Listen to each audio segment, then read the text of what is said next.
Okay, I think I'm live.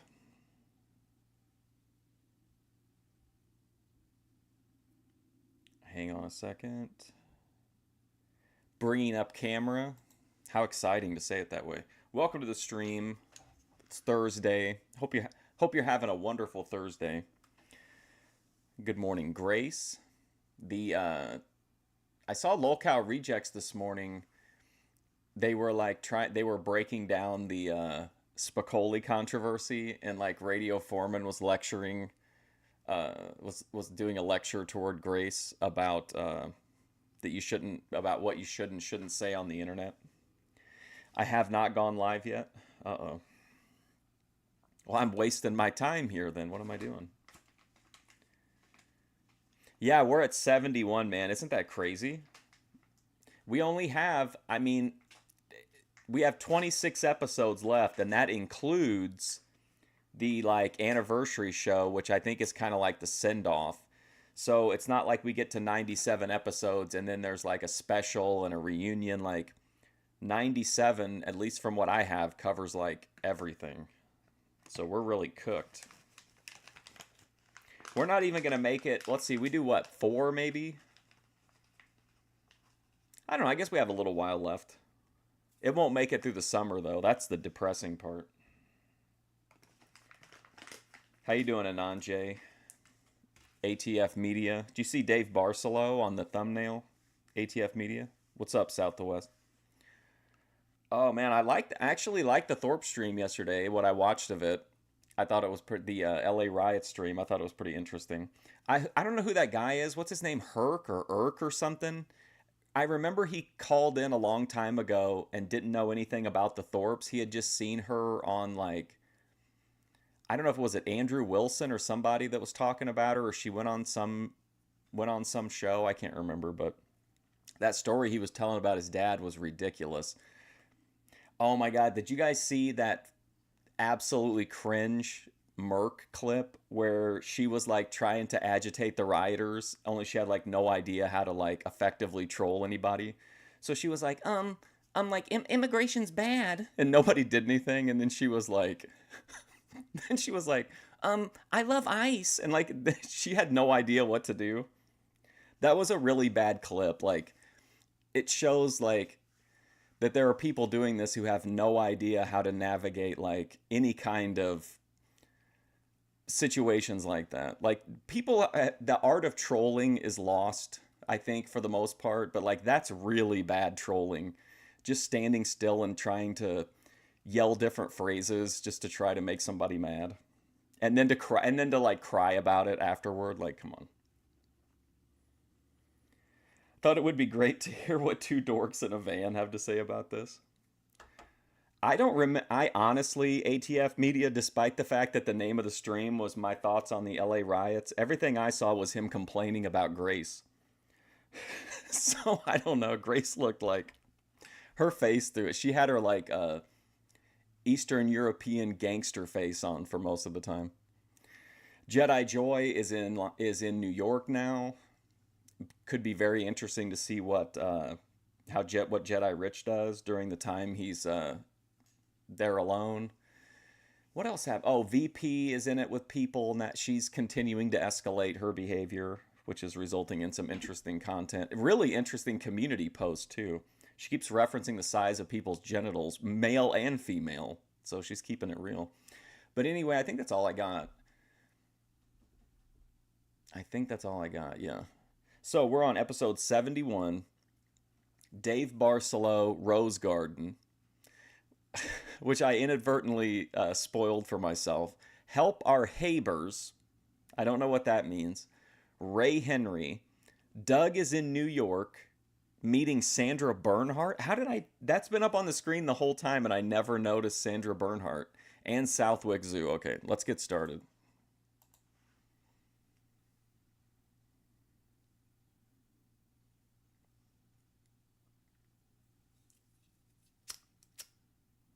So how do you like things here at the zoo?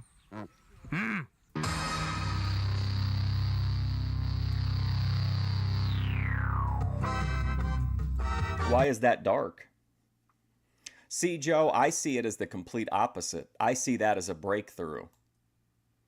I see that as that's a very positive thing. At least she's saying like what she wants to do. I don't think it's dark that she just wants to smoke and drink. We live in this is a tumultuous time to be alive, especially for like a young, I imagine for like a young person. Like I don't really have to deal with the fallout of a lot of this because I don't have a lot of time ahead of me, but Grace in theory could have a, a pretty long life ahead of herself to suffer through. I see that as progress.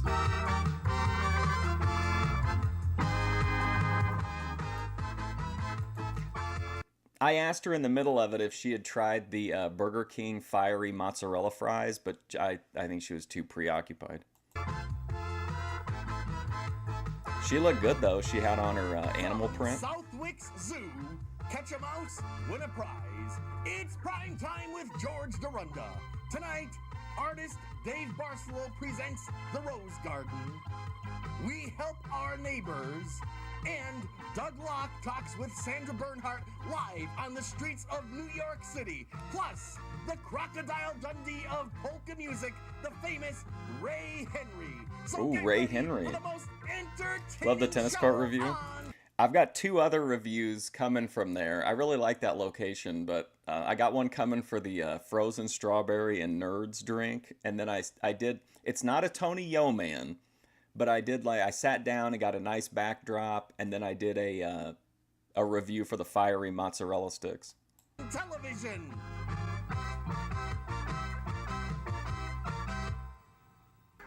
Hi, I'm George Dorunda, and welcome to Prime Time. And let me tell you, we have a power-packed show for you tonight on the big program because we're here at Southwick's Zoo, and the mission for the day. Oh, I man, think we're gonna get a wow. big can of paint.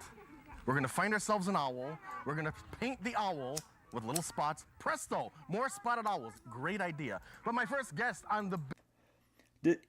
Okay, does that even exist anymore in a raw form, Hooplandia?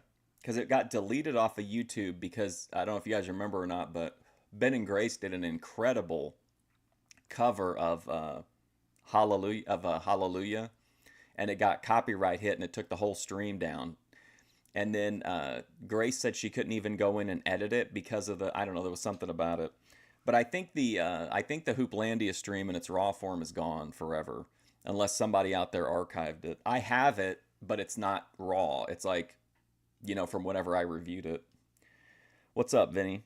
I saw you tagged me in a post today, but it didn't say anything. It was just my name. Big program is an artist. He's been with us before on the show. This time, it's called The Rose Garden, a salute to Pete Rose with artist Dave Barcelo.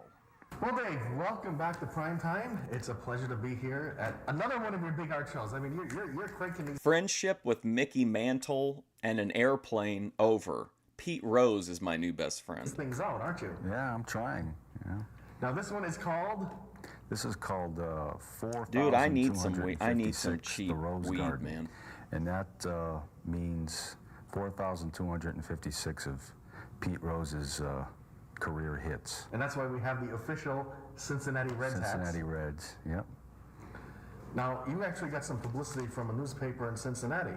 Yeah, the Cincinnati... You're getting to be world famous. Pretty soon you won't even talk to us here in Prime Time. Sure I will, sure. No, the Cincinnati Post was kind enough to cover this show, and it was a nice write-up. This is like a old school NFT. How did they find out about the show? I just took a chance and just sent them a press release and all the information about it, and they This called me up and they wanted to do a story on the show. And you sent them a sample of your artwork, and Yeah. And it took off from there. Is Pete Rose aware of the show? I have no idea. I assume with all the friends that he has in Cincinnati, that somebody probably told him about it. Or maybe he gets a subscription to the Cincinnati Post. I don't know. And then maybe you'll be getting a call soon from the great Pete Rose. You never know. What's the deal with this garbage truck here? I have no idea. It was sitting here when we came in. I tell you why the thought, garbage I truck thought is it was a there. salute to Marge Shaw. Yeah, I don't know. Maybe she was talking trash and somebody knew we were doing a segment on the Cincinnati Reds, so they just left it here. Well, it could somehow be appropriate. So the concept for this show, how did you develop each card or each piece of artwork? Well, basically what the show was... We have some Pete Roses that have blue hair and some that are dressed like a caveman. Each one is completely unique, made up of 4.2 million different elements that could be randomized between them. You don't get to hold the physical card, but know that it's at Dave Barcelo's house and that he has noted it on the Barcelo chain. It's kind of a tribute to Pete Rose, but also I'm trying to help in any way I can to get Pete Rose into the Hall of Fame.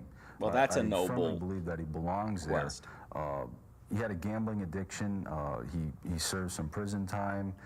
He Now, went the to whole thing, therapy. the gambling Seashell addiction had shirt. nothing whatsoever to do with his professional career. Seashell Well, they shirt. say he bet on baseball, and if that's true, then he's immediately banned for life from the Hall of Fame. Seashell But there's shirt no in Cincinnati. physical evidence whatsoever that he bet on baseball. Now, he did gamble on sports, basketball, football, horse racing. Which everybody does that. Sure, but I don't. for some reason, they were just out to get him.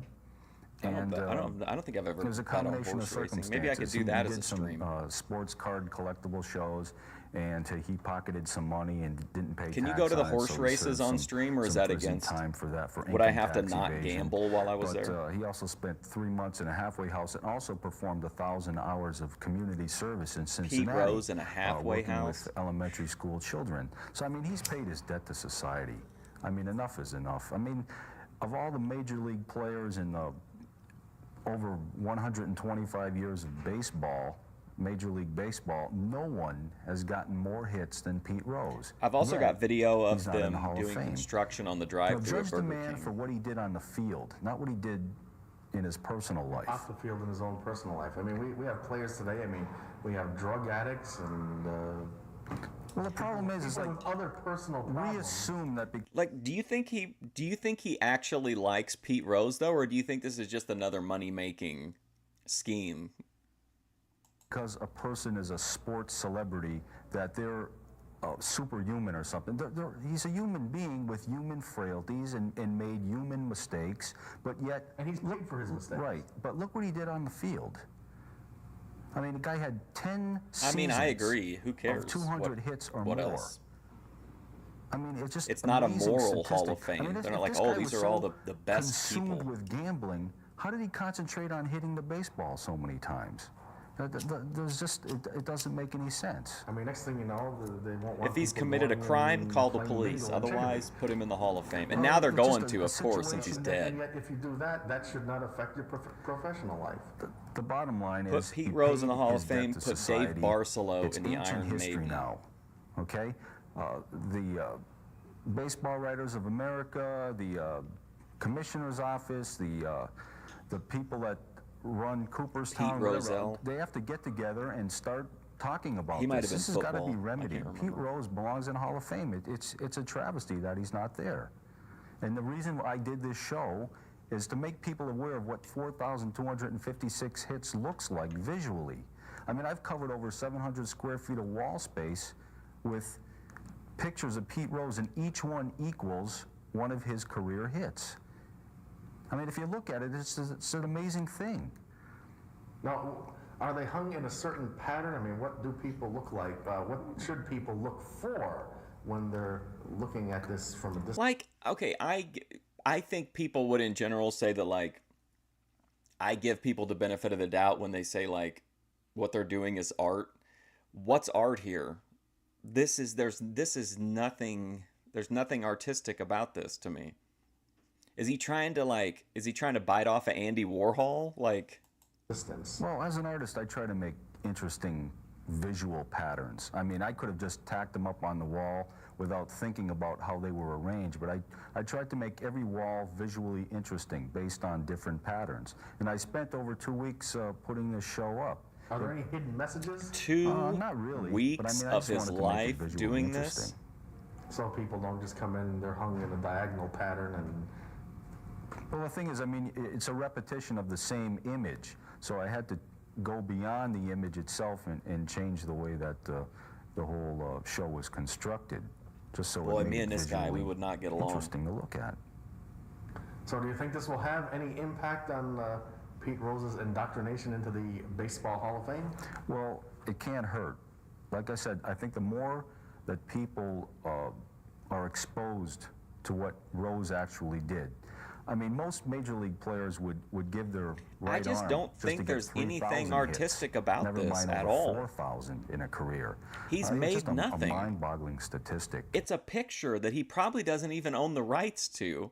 He's done nothing. There's literally nothing done here. No work has been done. He's lazier than an AI prompter. At least the AI prompter is typing something in a few times. Like, this guy's doing nothing. And then spending 2 weeks hanging pictures of Pete Rose on a wall. The same picture. And I doubt if there's anyone that's going to come close, if ever.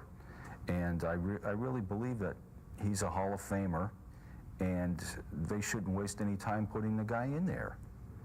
Yes, he is. He should be destined for the Hall of Fame at some point in his lifetime. I mean, he was banned in '89. Okay, it's '94. I mean, it's just, you know. Come on, it's been 5 years. Certainly enough time has passed. 5 years have gone by. I mean, I think there has to be some discussion on this issue. I mean, they just can't keep letting this thing go on. I mean, he's a human being. I mean, I'm sure he's got feelings about this thing, and there's nothing he wants more than to be in the Hall of Fame. I mean, he's stated that on more than one occasion. So by just stringing him along, I mean, it's got to be painful for him and his family. And he's earned it. He had to work this year. It. He probably what made he his did wife on the do it. baseball field, I mean, people may have The patriotic singer. not liked Rose because of his hard-nosed way of playing, and he was very aggressive, and a lot of people remember him knocking Ray Fosse over in a 1970 All-Star game, and he was just a very, very hard player. I mean, he went to, He played to win, right. But in any career in life, no matter what you're doing, to be successful, you have to be aggressive, you have to play to win.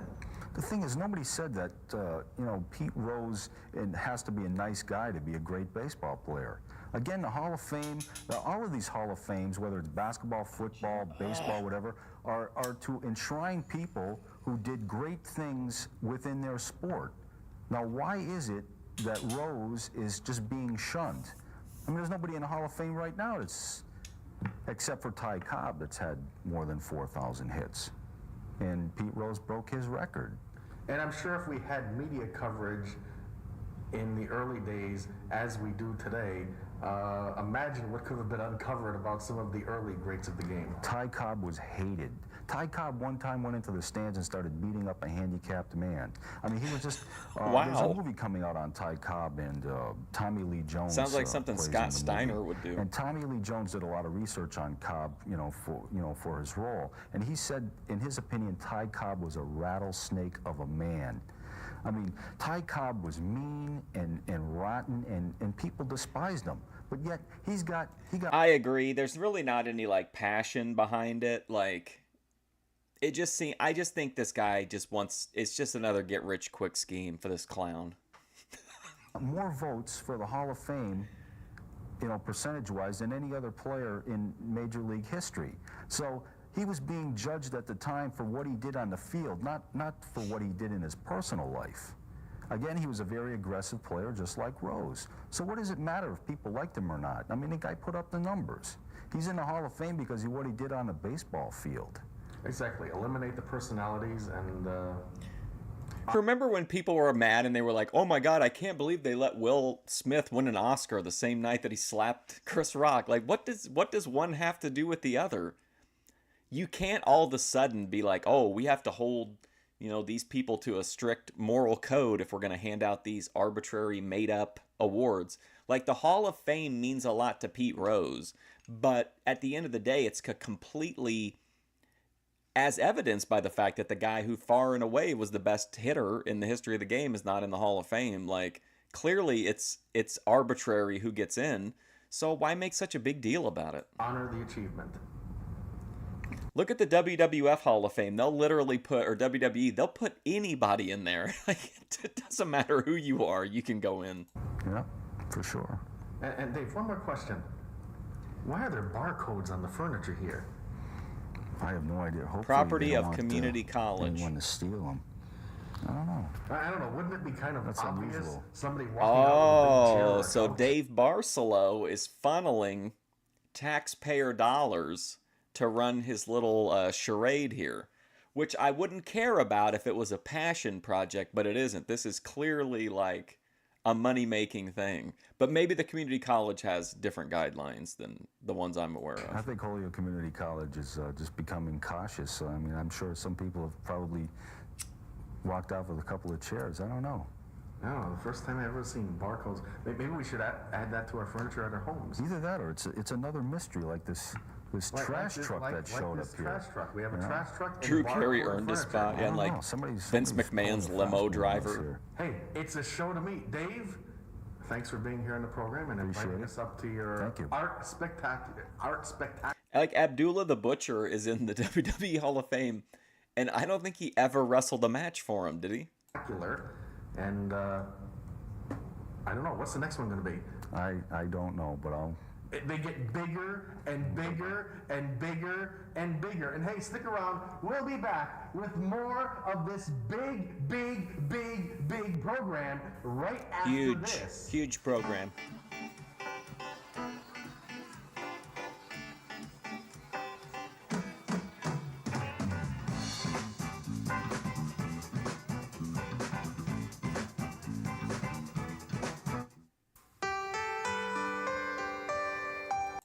Are Ben and Grace going to go to any No Kings protests? I feel like that'll be some really good content. I wish I felt like a little more like energetic about it. I think I can make some funny content at one of those, but I'm not feeling it. I don't want to be around people. I don't want to be in their proximity. Hi, I'm George Dorunda, and welcome to Primetime. And tonight, What the hell are you doing here? Okay, give it your best shot. What would you like? How about the entire second page? I tried to kill someone through the whole play. This is the first time I've had a mechanical man. on your show. On my show. Ben could let's tell protest that. all of the Keffy Karens about how he's like the Rhode Island version of the Palestinians.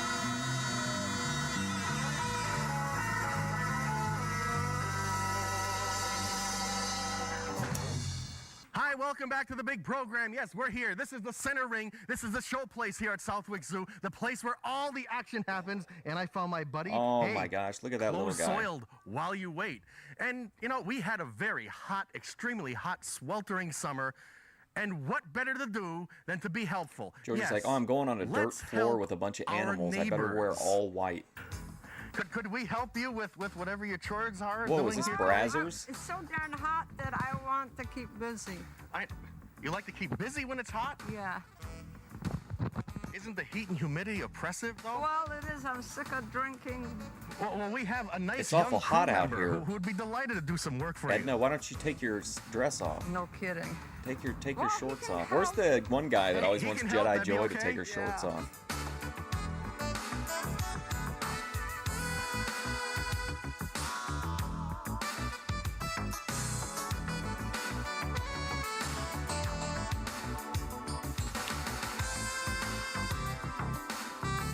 This is wholesome music, but then also like picture some chick getting clapped on a dirty couch. Like it Isn't fits it hot in perfectly. the sweltering humidity?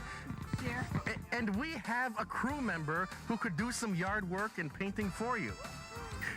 Isn't that a good, worthwhile? Well, actually, ATF Media, due to Spicoli's recent controversies and his use of the word dirt shoot, we're referring to it as an American pipe now. She takes it in the American pipe. Experience to encourage our young staff members to partake in? Absolutely. Yes, Well, you would like some help with your painting. I would.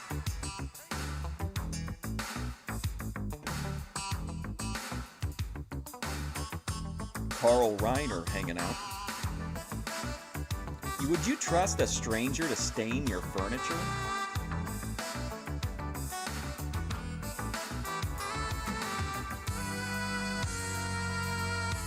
This is where the guy's just busting all over her tits.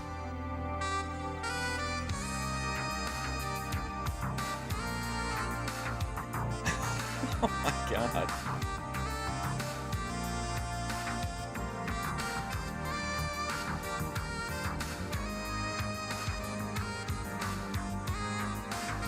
Or is that just brown paint?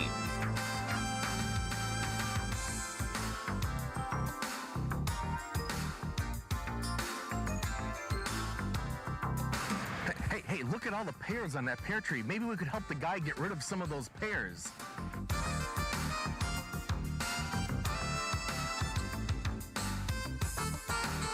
I wonder how this would go if I tried it in 2025.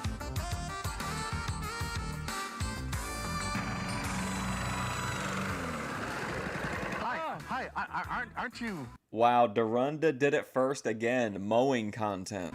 in discomfort here out in the sweltering heat mowing your lawn? It's hot out here. It's hot. Could we help you? Sure. We have an able-bodied crewman. Great. Bring him in.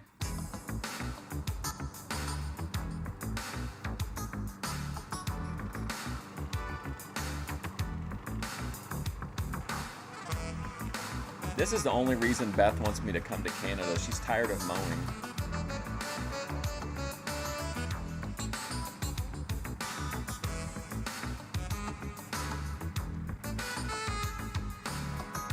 You want to know more about their lives? You're in the right place then. We're deep diving the entire series. We're 71 episodes deep. Is there anything else he can help you with? Get out me trim George himself has refused to communicate with me. He ignores me. the weeds. Good idea.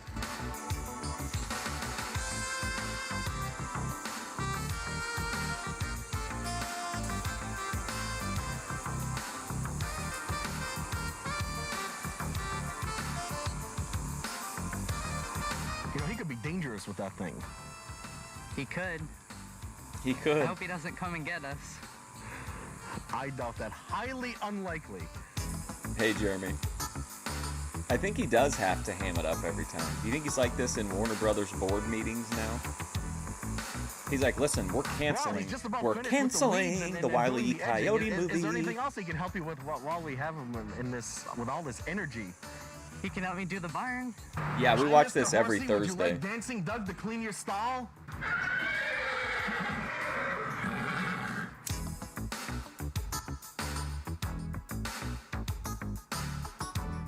Hey, George. Yeah, Doug. I'm hot. Do you think I can use their pool? They got a wicked nice pool over there. I want to use their pool. George, We'll see. Okay. who's writing these scripts that keep having Doug Locke take his clothes off and get in the pool? Finish up. Yes, sir. Yeah. You know, he is doing a pretty thorough job over there. It is hot out. Do you think you could use the pool when he's finished? Yeah, sure, but he'll have to vacuum it. Oh my God, Doug Locke, pool boy? Come on, man. Do you think, well, I guess Doug Locke is either the vice president of Warner Brothers and essentially the face of evil in Hollywood, or he's a real estate agent in Massachusetts.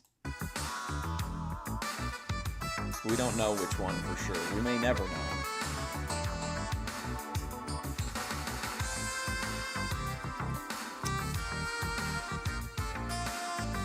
Well, Eric, he's almost finished vacuuming the pool. Is there anything else you need to have done? I don't think so, George. That wraps it up for I today. got a lot of tension think in so, my pretty neck, much. George. Okay, Doug. I guess you're through.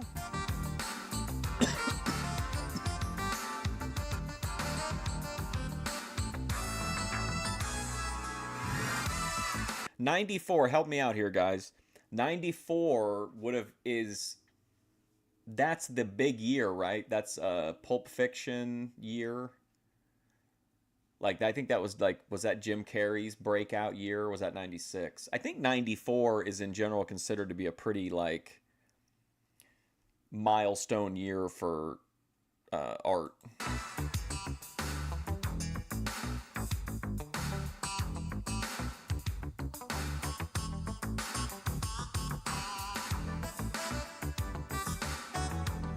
You know, Doug, this was a great The day. Nest It Tea was actually kind of plunge. fun. I think we should do this more often.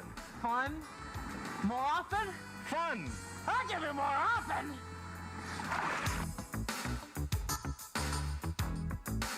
Oh, boy. This would be so much better if it wasn't Doug Locke. Yeah, wonderful having you on the program. Yes, let's help our Forrest neighbors. Gump, yeah, there you go. know, I don't know, Doug, he must be lazy or something. He was all exhausted. I mean, I had to watch him work, and I wasn't exhausted. But stick around. When we return, yes, our very own Mr. Doug, he'll be live in New York via the big, giant, huge satellite with Sandra Bernhardt. Stick Unfortunately, we were around. still a year away from Showgirls. Or no, wait a minute. What year was Showgirls? This is the third. Yeah, so it would have been 95 because this is the 30th anniversary Can we year. have a snack, Mom? Here's your snack, kids. Cheese, fruits, and I chopped up some carrot sticks. Thanks.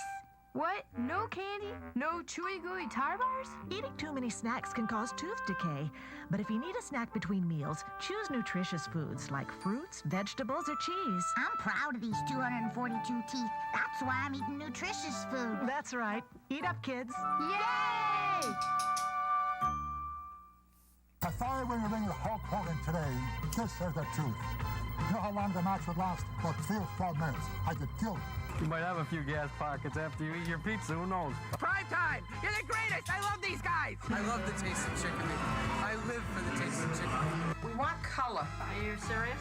Well, us television star personality types. Ooh, connections. I say nothing. I said, if we don't have what you want, we'll order it.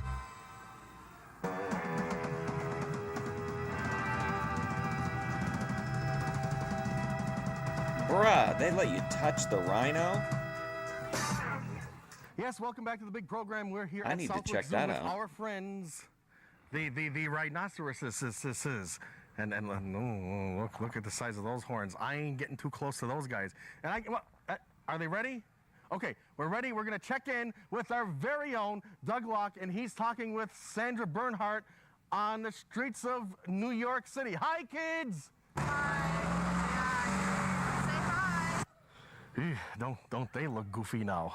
And you know, I think Doug should realize. Oh, wow, that was that interesting. this is absolutely the closest he's ever going to get to actually touching Madonna.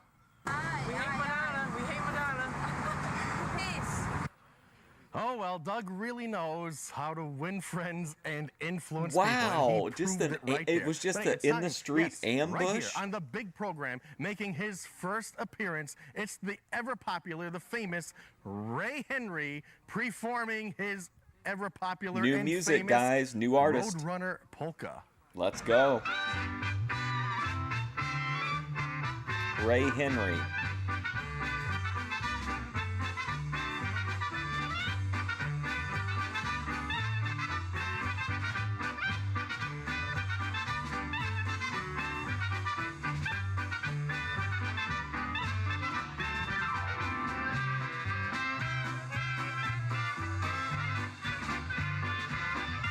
Look at the guy back here. He looks like he's seeing if anybody's cheating on their test.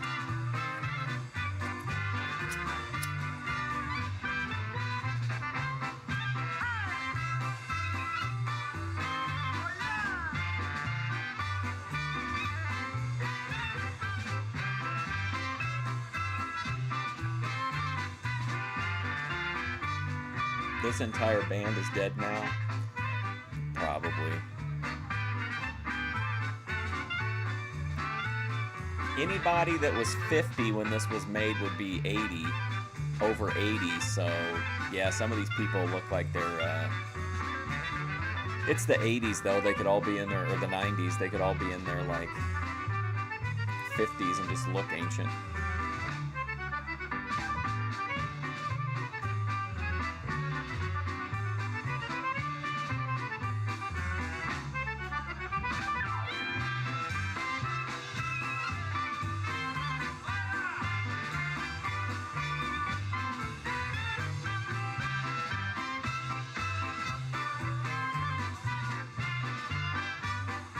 Hey, can you set up our stage right over by the payphones? I'm expecting a call.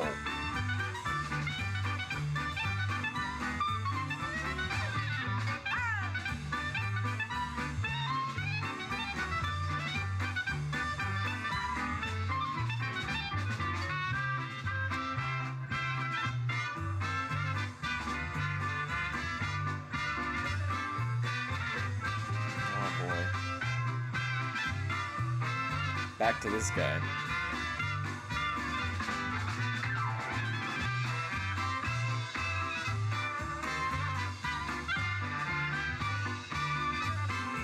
Satanic undertones.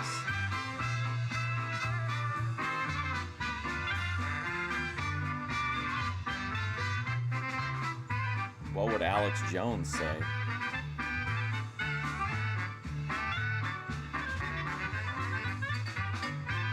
Yeah, I know, dude. It's like Savvy Guy says, time's moving so fast, it's already, the summer's almost over, well on our way into 2020, well on our way to 2026. Jedi Rich talks about going over the waterfall.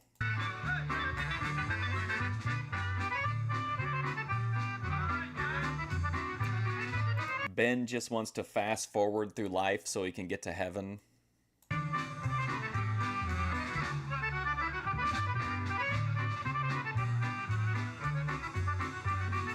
Honestly, though, there are people that are my age that don't look... No, they don't look like this guy. But, like, they look much older than, like, I feel like they should look. In the eye of the beholder. I rarely feel like old until I see other people that are my age, or I hear someone's age who's close to mine. Show? Mighty tasty. Yes, the Polka Hall of Famer, the famous Ray Henry. And how about the hat? Did you like the hat? That's why he's known as the Crocodile Dundee of polka music. And wow, what a story. Can we check back with Doug? Doug, how's it going out there in New York? I got problems. I got problems. I got problems. Problems? Yeah, I think Doug has problems. Did Dorunda, I mean, is this, I guess though you would do it in like, probably not the first time there was like clickbait, but it's just interesting that George is now using clickbait, saying there's a Sandra Bernhard interview, and it's like 5 seconds of her being uncomfortable on camera with Doug Locke. Problems he hasn't. Look at this guy. What a character. Even discovered yet. I think in New York his big problem was he tried dancing with Sandra Bernhard. But hey, that just about wraps it up. We've had a great time as always here at Southwick's Zoo. See you next time. Look at his Good mouth. night, He's like, everybody. Give him a kiss, George. Oh, cool. I just see it like it's inevitable. There's nothing I can do about it. I could do things, I guess, to... I mean, you really can't, because you could just die any day, but, like, it's inevitable, so... Is it always ideal? No, but there's, like, perks to getting older, especially if you're really into art and culture, like... Just like in the 42 or 46 years I've been alive, like, the way that, like, art has changed, and, like, movies, and... You know, like technology and stuff. It's interesting to watch. Like, it was cool watching the docuseries about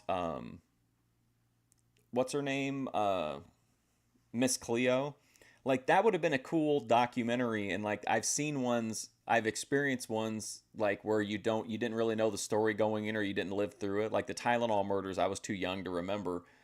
But I had like a few little sprinkled memories. But like Miss Cleo, I remember it like really vividly. So watching that, having lived through it, like it hits different. But then it also, you're like, wow, this was, 30 years ago and I experienced it. Like, I'll never be able to appreciate Skibbity Toilet the way somebody who grew up with it as a kid would.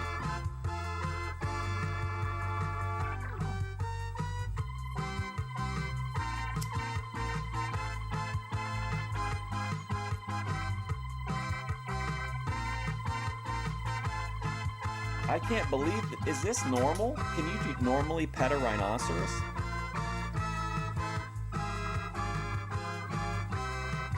Oh my gosh, look at this.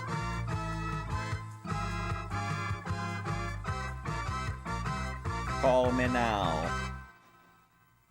That Sandra Bernhard shit was hilarious. I got problems. Oh, whoops. Sorry. Let's go. We need to watch it just for completionist's sake. I don't know. Wait, where are we at now?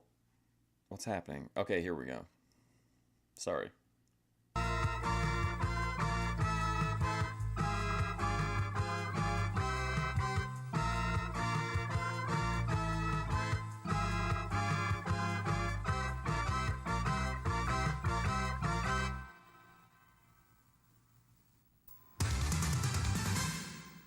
I got problems. I got problems. I got problems.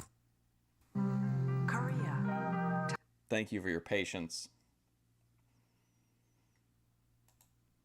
Gene Wisniewski, is that a football player? Top 5 list. 3 county fair racing tips. Oh, the Cordsmen are back. Remember the Cordsmen, the elderly man's chorus, and then they have the one young guy that's in charge of it, and the Mattoon Street Festival.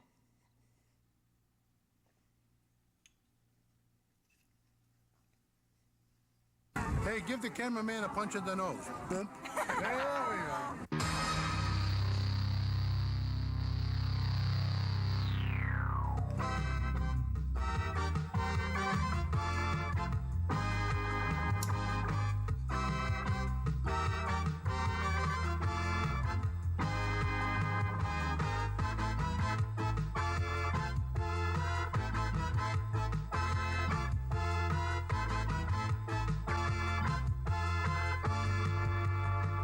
25 episodes From the left. Mattoon Oh Street my God, Festival, what a nightmare. You'll love our no-stick surface. It's prime time with George Dorunda. Tonight, Gene Wisniewski and his Harmony Bells. We go in I said search it of wrong. racing tips at the 3 County Fair in Northampton, plus the Springfield Cordsmen. So get ready for the most entertaining show on television. Oh man. This could be a good one. Hi, I'm George Dorunda, and welcome to Primetime. And yes, you've guessed it, we're here at the Mattoon Street Festival. Mattoon. Big program ahead of us, and what better to start the show off with? We have our very first top 5 list. Oh boy. Yes, our top 5 list. The top 5 most memorable primetime, summertime moments that we had all this past summer. Oh, These wow, are here the we go. Top 5. Okay, we're ready to go. Okay, Something here we for go. the super Number fans. 5, Doug and Sandra Bernhardt in New York City. Oh boy, wow. Peace. Number 4, Eric's official primetime time killers with our topless dancer. Today I have a topless dancer. A topless dancer. Hey, roll the tape. If you like pina coladas and getting caught in the Man, we got screwed again. Number 3, Carolyn Lee salutes the Navy. This was great. I admit that.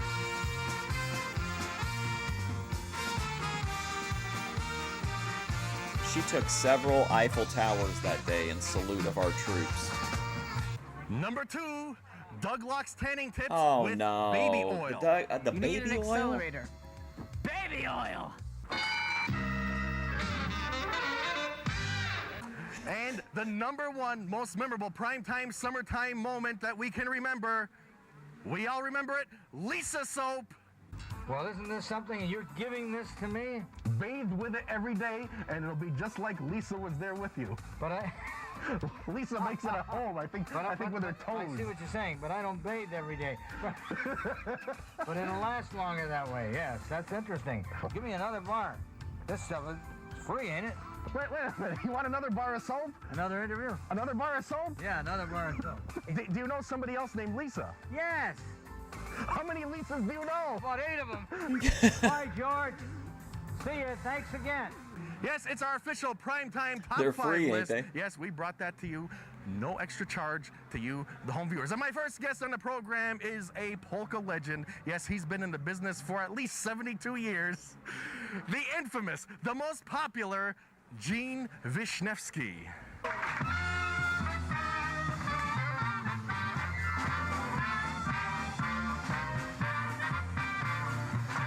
Oh wow.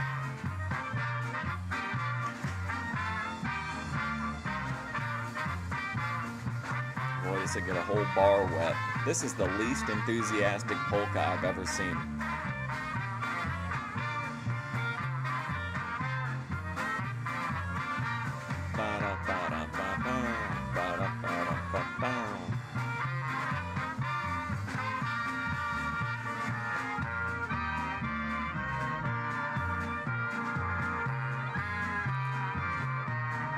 This guy just looks depressed.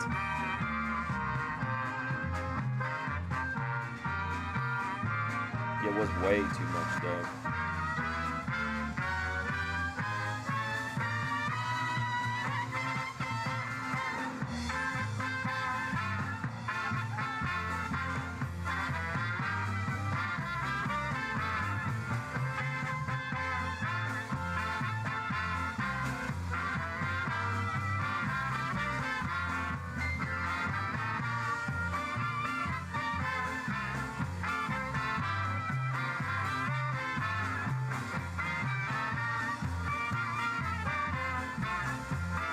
Oh man. I need this gas buried. Well, Gene, welcome to Prime Time. It's a pleasure to have you here. George, it's my pleasure.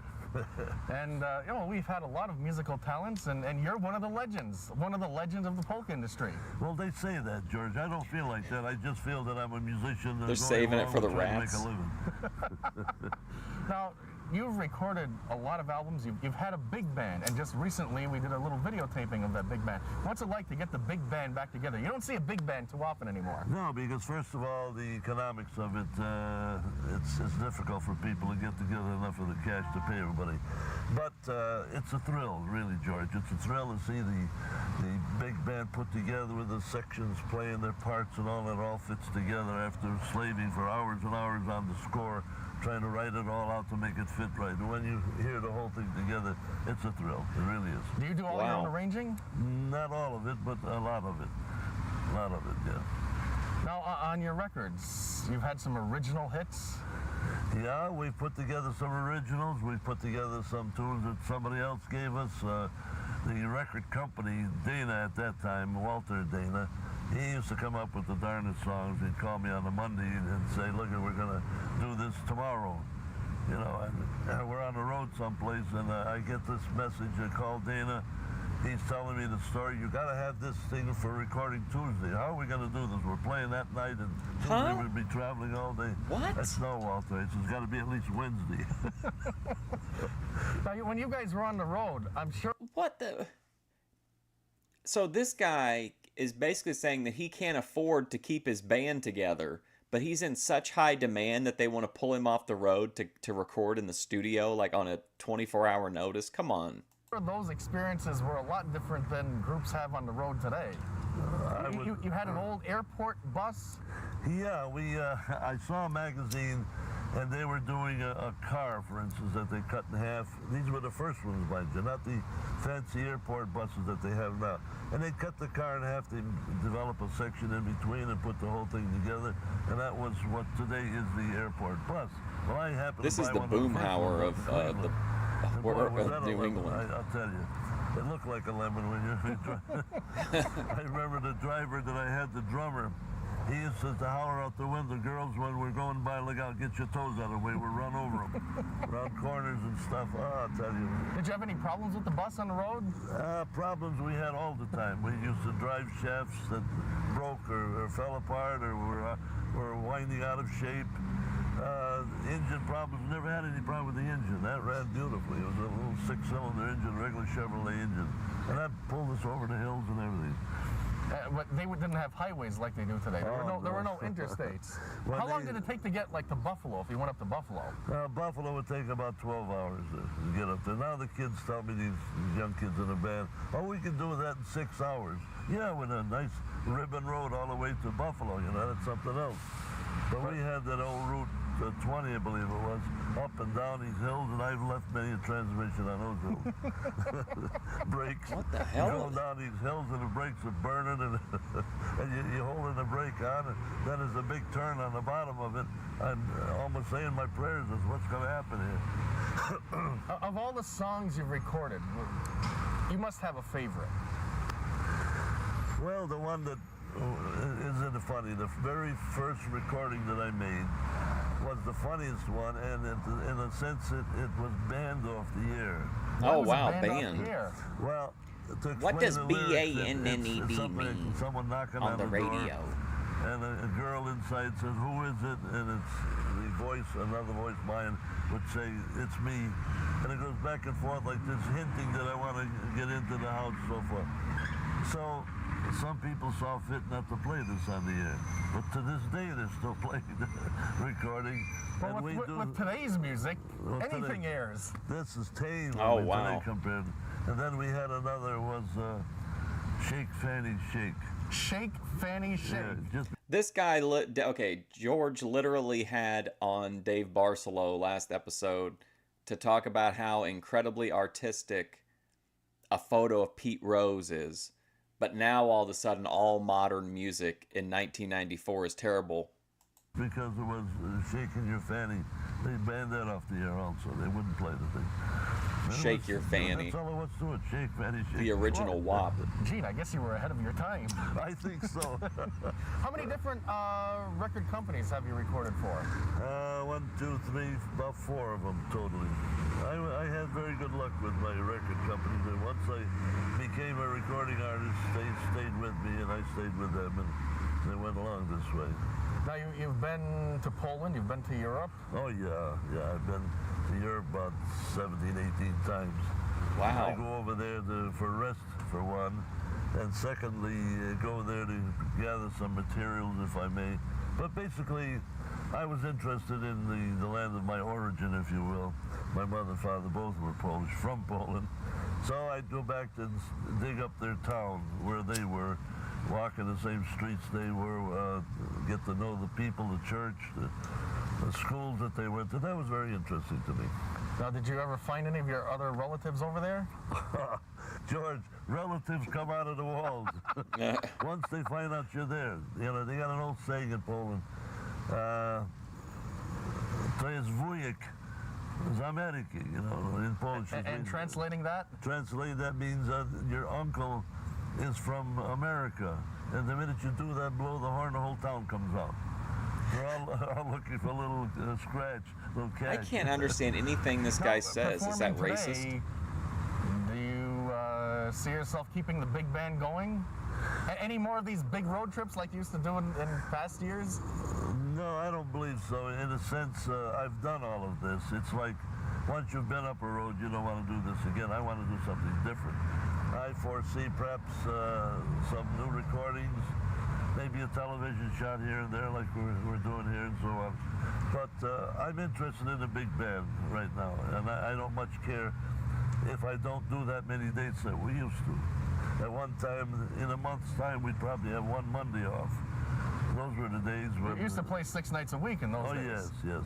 And sometimes 7 and 8 jobs in a week, because weddings were always on a Saturday. If you had a Saturday night dance, you had the wedding in the afternoon, and Sunday... I like to think about the people, like, I don't even mean this in a bad way, but I'm curious of, like, what people you would think driving by and seeing, like, just two people sitting in lawn chairs filming a conversation. It was usually a broadcast and a job because at people... night, so... Now, the weddings back then were different than... Are really weird whenever trying to do IRL. You used to start out early in Understandably, the morning? I guess. Recall, of course, I'm going back a few years when you went to the bride. Trying to do a savvy guy presentation in the parking lot at Target, not easy. And you played while she was dressing. Wait a minute. You played while the bride was dressing? Well, in her room, and we were in the ante room playing the various wedding songs. The mother is releasing her daughter for marriage, things like that, and the tears were flowing, and everything pertaining to the wedding. First, the musicians followed wherever they went. I used to tell that joke, about, I said, well, we're going to follow you from home, we're going to go to the church, we're going to go to the picture taking, and then we're going to wind up in a hall. And I said, keep in mind that we play honeymoons for nothing.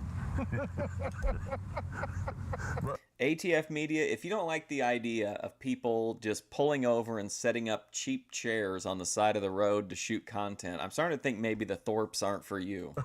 But that was just a joke, and I never got to get hired for that honeymoon. You never got hired for the honeymoon, even at the right price. Even for nothing.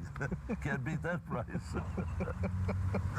So they were good days because we weren't so preoccupied with money as we are today. Everything is money today. You got to have this amount, which makes the work prohibitive. You can't put a big band up for the price of a little group and so forth. Imagine this guy you have finding to out a wait bag for of the right Doritos is like opportunity, $5. for the right place, the right people to hire you, and then you've got a date that we can have fun with like we did the other night. And that's the idea. At this stage in your career, you've got to have fun. I got to have fun, absolutely. And the guys in the band, too. They love to play the big dance. Again, because it's something different. It's something that you don't see every day. Right. It's the act of working together. All the musicians got their own part, and they play it when it comes together so nice it fits like a glove. That's a wonderful feeling. Now, with Fits big like band, a you glove. have to rehearse a lot more also. That pink yeah, you glove. wouldn't necessarily have to rehearse it, depending on how strong the music is. So when you were traveling, you had this airport bus. Right. And you used to fit, 9 or 10 guys inside. Where did you carry all your instruments and equipment? Well, the instruments, the bus was so arranged that it had a rack on top. So it was a roof carrier. Yeah. It was a roof carrier. Remember when they gave gave and we put all our instruments the on it Home and Alone put kid a top ride? of Wasn't it that on Home the Alone where he tied caught a the ride window with down? the people in Everything was tied on. the polka band? And was everything safe up there? Or what movie was that? Adventures in Babysitting? I can recall at one time where we were driving along through Pennsylvania, someplace along the Pennsylvania Turnpike. And as I'm driving, I noticed the tarpaulin flapping a little bit. So I'm thinking, should I stop? Should I check it? But as I'm looking out the mirror trying to see where it's flapping, I see the saxophone flying in the air. That's, oh my goodness, there goes one of the instruments. So I hardly stopped. Of course, the saxophone eventually landed hardly on the highway. stopped. And I told the fellas in the car, that somebody's saxophone has taken flight, you better go back and check it. So you can picture on the super highway here where a guy takes it. Do you guys think, how do you think it would be received if I went to a No Kings protest, but my sign said, respect the rock and roll RPMs? His horn opens it up and he's out there putting it together and playing the saxophone on the side of the highway. The cars were whizzing by and they must thought we were a cuckoo band or something. Look, it couldn't happen anywhere else but in the music business. That's right, exactly. Gene, it's a pleasure to have you here on the program. It was my pleasure. You're welcome Bam back Margera anytime. style. Well, we should do this. This was fun too, George. Yes, it was fun. We should do this more often. Hey, stick around. We'll be back with more of the big program right after this.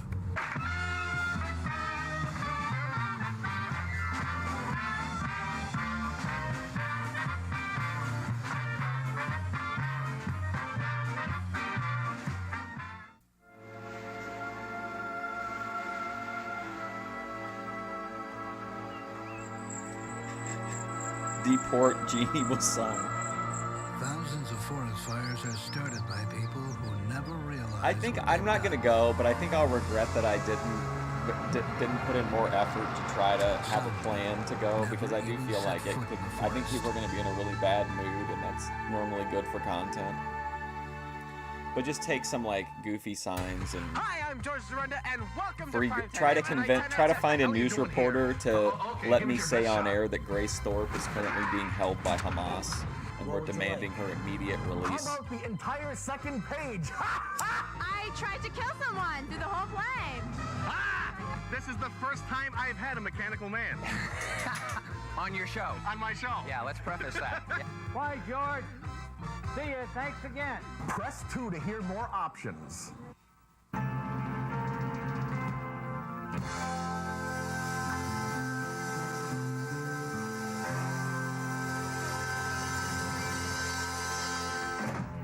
Yes, welcome back to the big program. We're here at the Mattoon Street Festival. Listen to all the wonderful dance music in the background. All sorts of wonderful articles for sale. But you know, a while back we had the 3 County Fair. Now that's one of the last remaining fairs to sponsor horse racing. And we decided we'd spend the afternoon there and find out how people actually picked the big winners.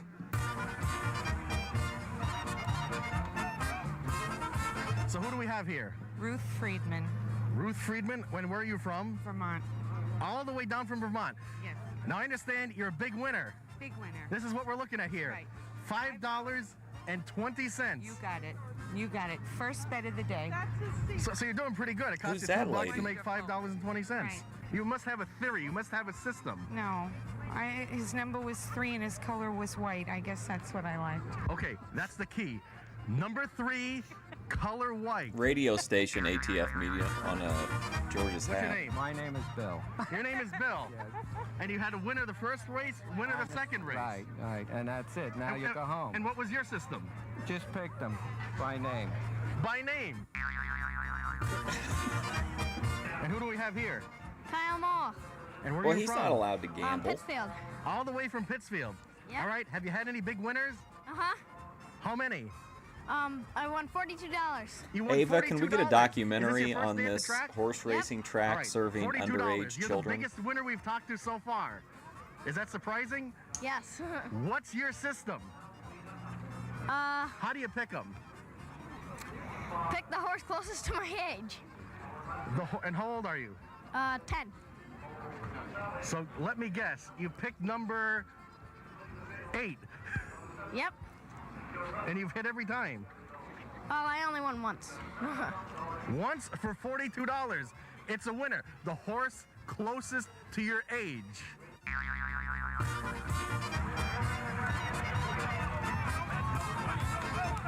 Okay, we're Man, here this would with be the exciting, biggest don't you winner think here so, at to the go to a fair, horse Phyllis. race? What's this lady got? And your fries. How are ya? Great. These look like the jumbo size. These are primetime size. These are great fries, I'll tell Have ya. you guys tried Everybody the beef loves tallow our fries at Steak Now and they're Shake? handmade Oh my by god, they're you so with your good. gloves. They come in all a my huge, helpers, like, which Kentucky work Fried very Chicken size hard bucket. to produce this product. And we can see you at any There's fair old throughout deep the area. fried Debbie. Except the Big E. The Big What's E, wrong with the baby. Big E? What's up, Cody Well, Turbo? they're sort of saturated with fries already. I hope I so- get to go to the And Big there's E nothing before worse I than being die. I think I need to pay. oversaturated when you're It's talking like my about fries. mecca. That's right. Hey, All my nothing favorites have but the performed there. finest. Chet Dragon. Unbelievable. I think I'll have an order or two.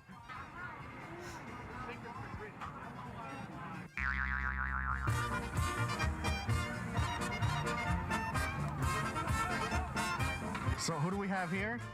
Irene Stadnicki. Okay, Irene. Did you have any big winners here at the fair? I got the daily double, and I got the third race. I won already.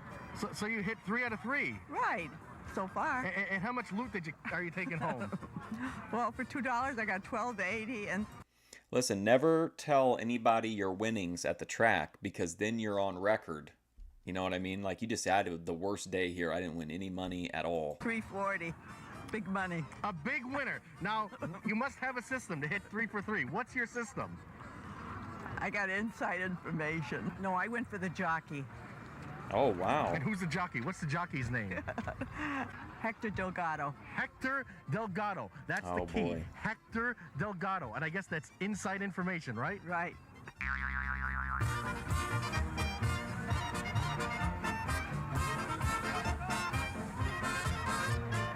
And who do we have here? Oh, our name is Bob and Rosemary Josephek. And you're from Springfield? Yes, sir. Same hat, same hairstyle, Heaven's Gate. And she did say our name is. That's like when the Facebook couples have the same name. You know what I mean? Like they have to share an account because one of them cheated. Sure. Avid primetime viewers. At least from this day forward. Our name Wouldn't is. miss a program. Now, how have you been doing? Have you any big winners? Just on the, let's see, the second race. just on the second race. I just got in and So when it was her name, when it was the name, it was our name. When it's have you won any races, only me. Only me. And how much loot are you taking? There are home? no godly women. at this point I'm taking home 40 cents. 40 cents. A big. Now, what's your system? To be taking home a whole 40 cents, you must have a Boing. system. You pick the name of the horse. Last time we went to Saratoga, I picked the jockeys, and I didn't do well. Well, what kind of names are you looking for? Oh, something that really catches your eye. Number 1, Sunshine, Linda Jean. When I saw that word sunshine and it's a beautiful day, why not? Sunshine, Linda Jean. Look for a cheerful name. Right. Foolishness. That's the key. A cheerful name. Now, if you follow that advice, you won't have this job anymore. You won't have to have it. Hey, I can go a long way on 40 cents. What's the deal here with the shirts? Oh, well, if we wear shirts that match, then You won't we have can to find work one this another job in the anymore. crowd. Especially if it's fluorescent orange. Oh, see, when I got this color on, she's got the color on, then I remember what color she's got on. Otherwise, you'd forget and miss each other completely. Right, that's right. How do you find your car? Is the car the same color? It's right out by the gate. We were very privileged. Yeah. Okay, honored and privileged and a whole 40 cents. Right, and we met you. That's the biggest prize of all. It is. Man, I gotta get to the track, guys. We need horse race footage. That's wonderful racing tips from all these people, and I think what really counts is if you have that inside information. But stick around, we'll be back right here with more of the Mattoon Street Festival and a song by the Springfield Chordsmen right after this. Uh-oh, the chordsmen are back.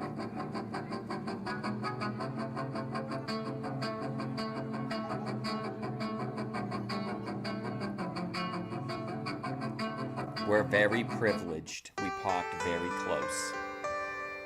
If you took away a star for every 1 million people who didn't vote, and a stripe for every 5 million non-voters, and a patch of blue for the 10 million people who didn't care, exactly what kind of flag are we waving?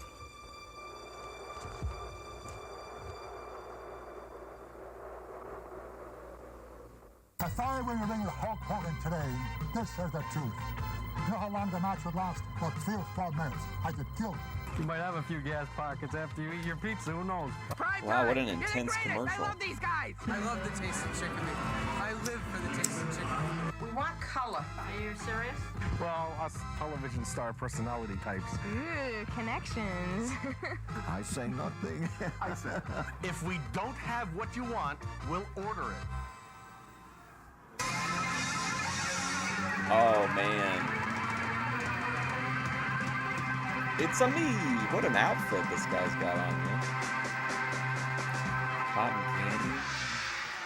Yes, welcome back to the big program, and as you've guessed it, I found the food. We have the famous Dan Boyle here. He's making some cotton candy, and we're gonna have some wonderful hot dogs, all just for me. As always on Primetime, more food per minute than any other show on television. But here's a great, big, humongous singing group.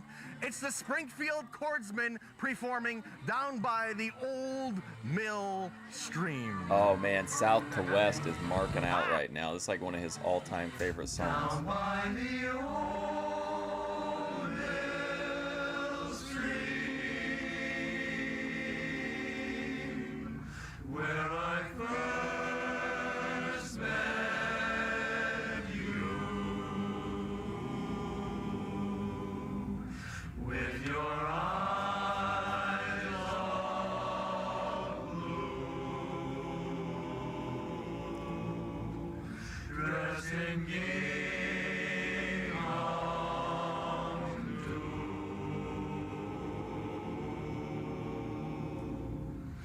it was there I knew that you loved me.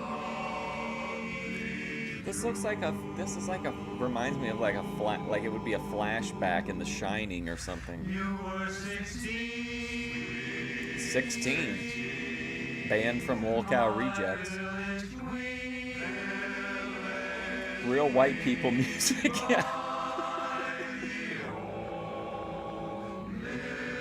Real white tuxedo music.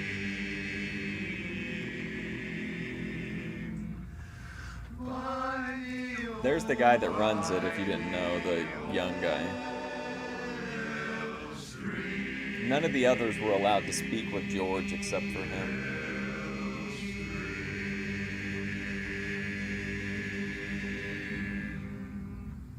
Yes, the fabulous Springfield Cordsman, and I guess Ooh, I that like just about that, wraps it up. seeing We're that here at the old Mattoon Coke Street cooler. Festival, the Mexitali booth. At the Mexitali. Mexitali, same thing. We've had too much fun. It's time for a chicken fajita. I'm going to eat. Good night, everyone. Like, no shade on those guys at all. There's just something about the vibe that maybe it's, you know, it's just kind of, yeah.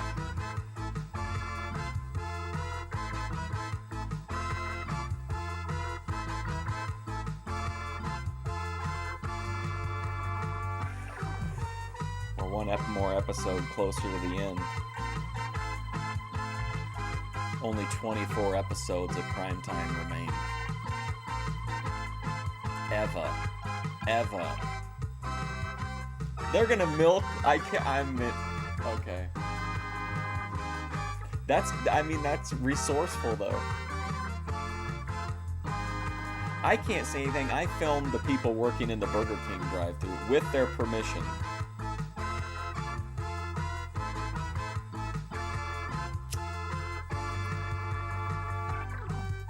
You know how, like, when somebody's drilling something, it has like a normal drill sound, but then when things really go up to another level, you get that like louder, like woo, that kind of sound. I got some good footage of that from the guy at Burger King.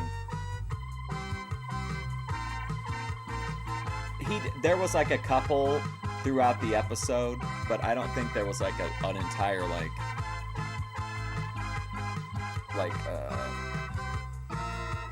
series of them.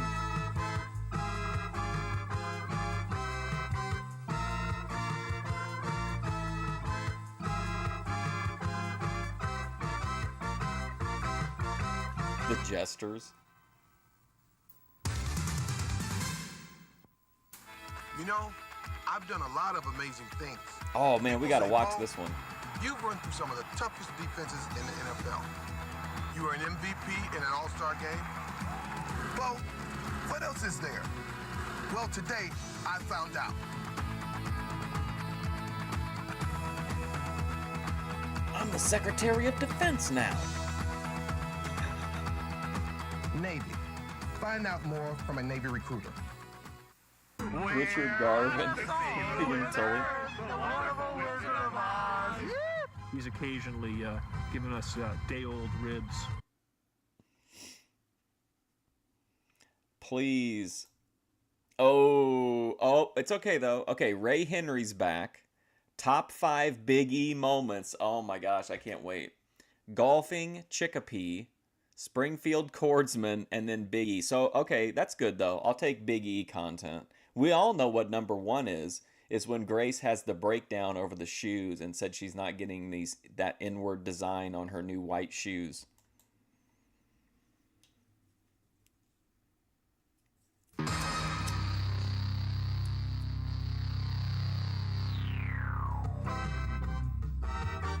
Big E Langston, remember when that was his name? Wasn't he like a bodyguard for a couple at first before he was in that weird Eastern States Exposition. whatever it is Tonight's group he was in winning for a lottery while? number is 15, 39, 88, 31, 27, and 55. It's prime time with George Dorunda. Tonight, the Crocodile Dundee of polka music, Ray Henry. He might be media hits. We spend a day of golfing at Chicopee Country Club, plus the Springfield Cordsman. So get ready for the most entertaining show on television.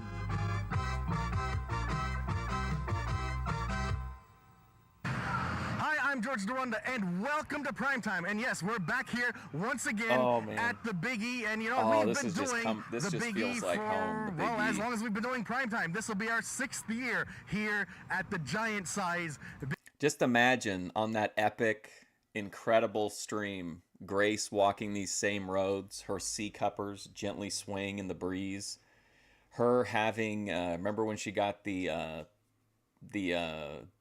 like Hawaiian ice, the shaved ice. Big E. And hey, it's time right here from the Big E, our top 5 list. Remember when she found out that the lady who was doing the artwork on the shoes had more followers or had more subscribers on YouTube than she did? Yes, and the category for our top 5 list tonight, right here from the Big E. Hey, what a coincidence. It's our top 5 most memorable primetime moments right here at the Big E. Okay, we're ready to go. Number 5. He didn't even... Flugelhorn wow, he was soloist dialed in. Allison Young.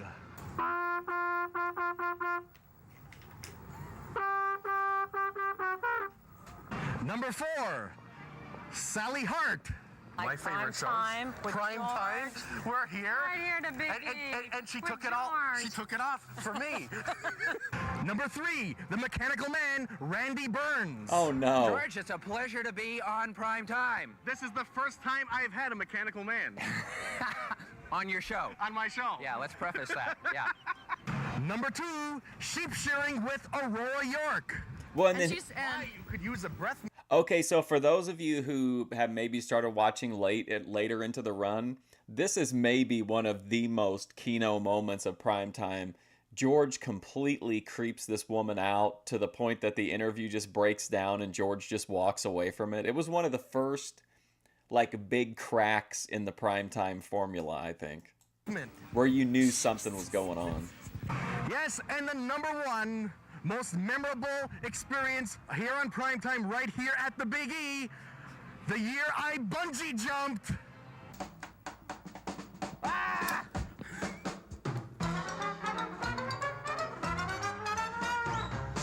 Yes, it's our primetime top 5 list. Many memories here at the Big E. But my Gary first Newman. guest on the big program is a Never legend heard of him. I've only heard of that polka music. guy that's only And I guess performs he's in been in the Chicopee. business for, well, as long as they've had polka music. He's He written really well made over her really 1,000 uncomfortable. musical compositions. She was He's just known not as the gonna. Crocodile Dundee That of wasn't polka good. music. It was a great. The famous It was good content. Ray Henry. So, funny. Oh boy, man. You know what? It never occurred to me, like, honestly, the idea that, like, primetime could just completely fall off. Like, it never occurred to me that primetime could be, like, not, like, the best show ever. You know what I mean? Do you think we're kind of like those, like they say that you slowly boil the water, or, like, all the crabs will run out? Do you think that the drop-off since the arrival of Doug Locke has been so gradual that just, like, we're boiling, we just don't know it yet because the heat was so gradual?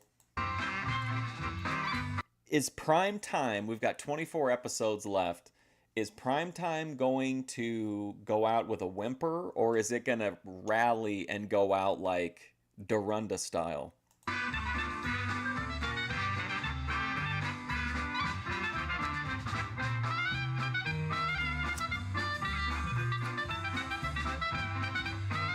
This guy's definitely taking part in the gangbang.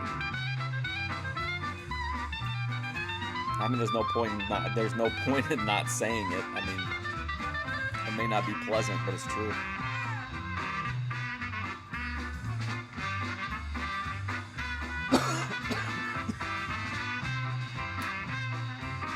No way. Not episode 6. No way. I think Primetime ran really strong all the way through the, what's that guy's name? Brelo or whatever. And then I feel like since then we've had a few, like, heroes that stepped up and really have carried, but it's getting tougher and tougher to carry because there's this, the Doug Locke thing is just so bizarre to me. But even if you took Doug Locke out of the equation, I feel like this is no, like, Chet Dragon. You know what I mean? We're getting people, but they're just not on the level of the people that we're used to. This is like the LA trip. We're on George Dorunda's LA trip.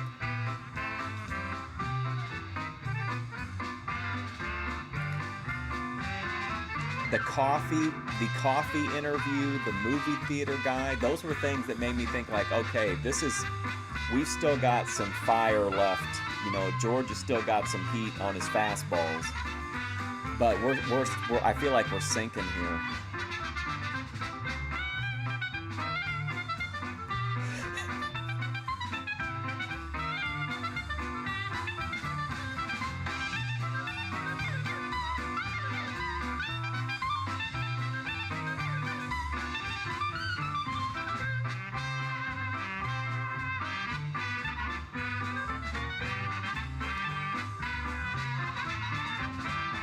I mean, this is I don't know how long it took him the turnaround is, but we're at least like in summer, maybe even later, maybe like late summer of the 5th year of the show. So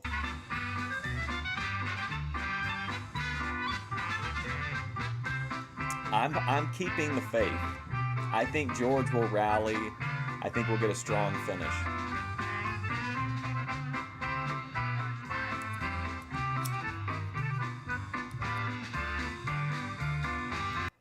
Now, if they introduce some low-level knockoff Jeannie was sung and then have her punch the real Jeannie was sung, then we'll know, like, okay, do we need to see the rest of the episodes?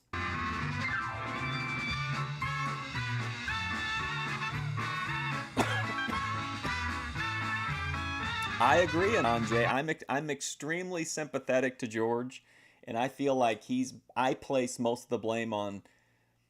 Can you blame it on Doug, though? Is he making the decisions on what goes in, or is George like, man, I really like seeing this guy with his shirt off, so we need to have that in like every.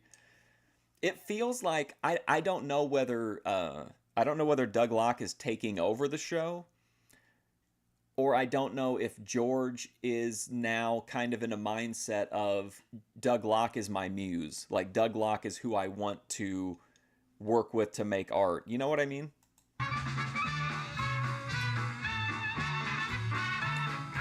I mean, it just is what it is. I mean, I don't hold it as a negative against George. I still think he's putting in the work. It's just you can't spin this Gary Wisniewski the way you can spin Carolyn Lee or you know what I mean? Or Mike Chuddy. Like,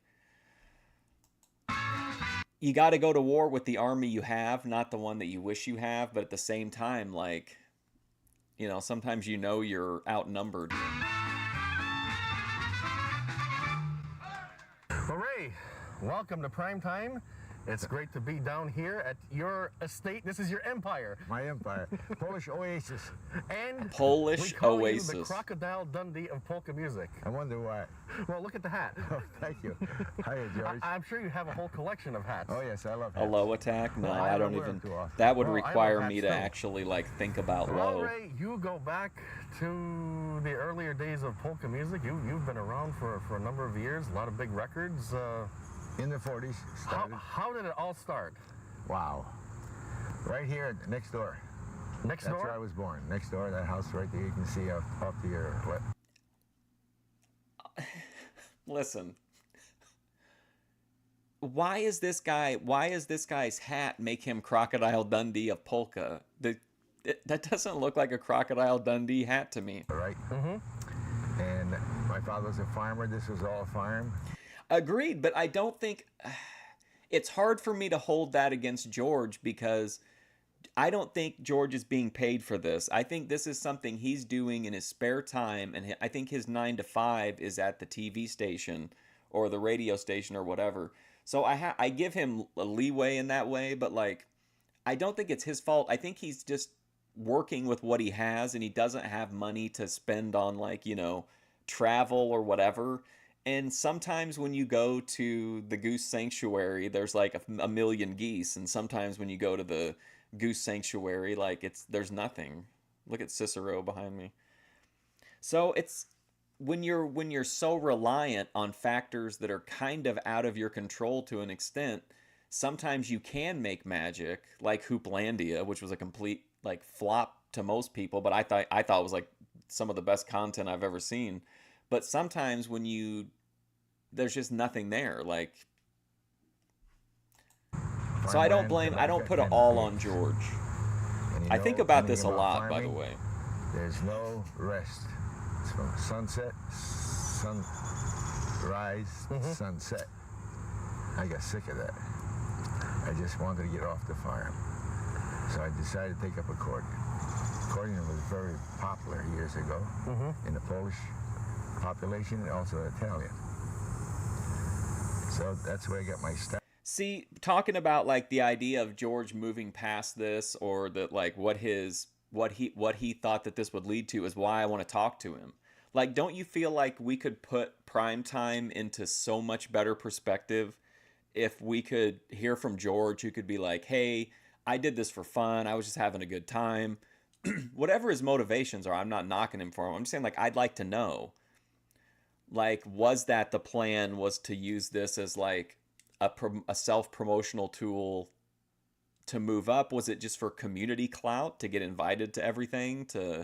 Did he just like doing it? Like, I'm very interested in the psychology behind George Dorunda. But I think he blocked me, or he won't communicate with me.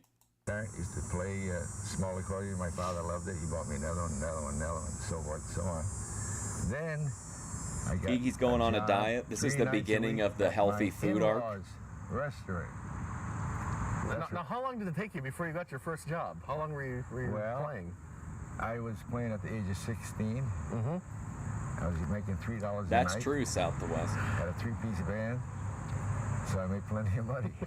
He was really. Back then, a loaf of bread was. I think he's gained a significant amount of weight since we started the show. I rewatched a couple of early episodes and bought myself a recently. little library, polka books they were publishing years ago, Podgorski, Vitak, so forth. And then I'm not gonna dress up as him. I'm serious. Like, even beyond the stream and beyond us watching it, like, I want to know. Like, I need to know what was George's psychology behind Primetime. He was 1 year older than me, so he hired my band for his wedding. Now I only had 3 pieces, so I had to put an ad in the paper, hire musicians, and audition. And I come up with 10 men. And from then on, I was a big band. You had the big band, and it blossomed from there. Right. Now, who did you first record for? First I recorded was Mr. Dana. This is why George gets so much leeway from me, is because I can't communicate with him. Like, I can hear Grace and Bethadone and Ruby and VP. I could communicate with them through chat or whatever.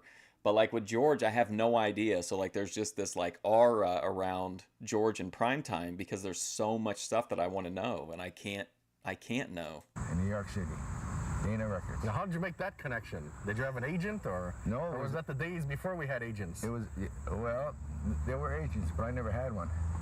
I did everything myself, but I had help from a very well-known orchestra leader, Frank Runner. Maybe Doug would talk to me. He was already on Dana 1 year. Maybe Doug Locke would talk to me about it. Gave me the address, call Mr. Dana, New York City, and I got started. So it was beautiful. That fella really helped me out.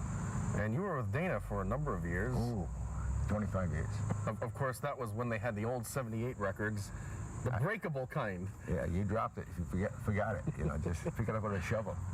But pick it up with a shovel. I made 78s, 45s, and right up to today. Media Hits, he's still on YouTube, actually. He posts a lot of, like, videos of trees being pulled down, and then every once in a while, he'll post a dash cam that's, like, the title will be, like, some jerk off, cut me off, or something like that, and then it'll just be, like, the silent whatever. But, like, I comment on the videos.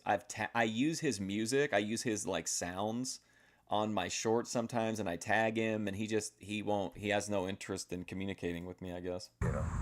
Albums, and you now have compact discs out. Sure, so I'm one of the few bands that went right through the whole. Even Grace, in our very first interactions with each other, at least had the decency to comment on my posts and call me, slurs. George doesn't even extend me that courtesy. A recording system. Well, I guess that's what is a true legend in the business, is someone who can survive and succeed through the test of time, and you've certainly done it. Technology was so fast, that I was able to survive all the way. And it's faster and faster today. It's obsolete as soon as it comes out. Sure it is. What was your biggest hit? Bombshell. That was the biggest hit? Biggest hit. Continues today. I receive royalties for that number today. So there are royalties in the polka business. Oh yes. Not like they used to be, but now. What do you think, Doug? You think that's a road I should go down? Should I try to get a hold of Doug Locke? Well, that was made in the later years. And when I recorded that number, I used to call it Billy and Willie. But the recording company didn't like that title. They had no punch. So they put a piece of plywood on the floor in the studio, and they dubbed in our sound effects with their feet. It sounded like people clapping. And that number didn't go nowhere for 7 years. After 7 years, it caught on. And there is no rhyme nor reason as to why that happens. No. Where do you come up with the titles? I would have to tell Doug, though, that I don't want any of the bullshit that he did on Primetime. I want, like, the real Doug Locke, and I want the real story. Like, I don't want a performance. I don't want him hamming it up. This has to be a serious conversation. For these songs. I look at matchboxes, newspaper.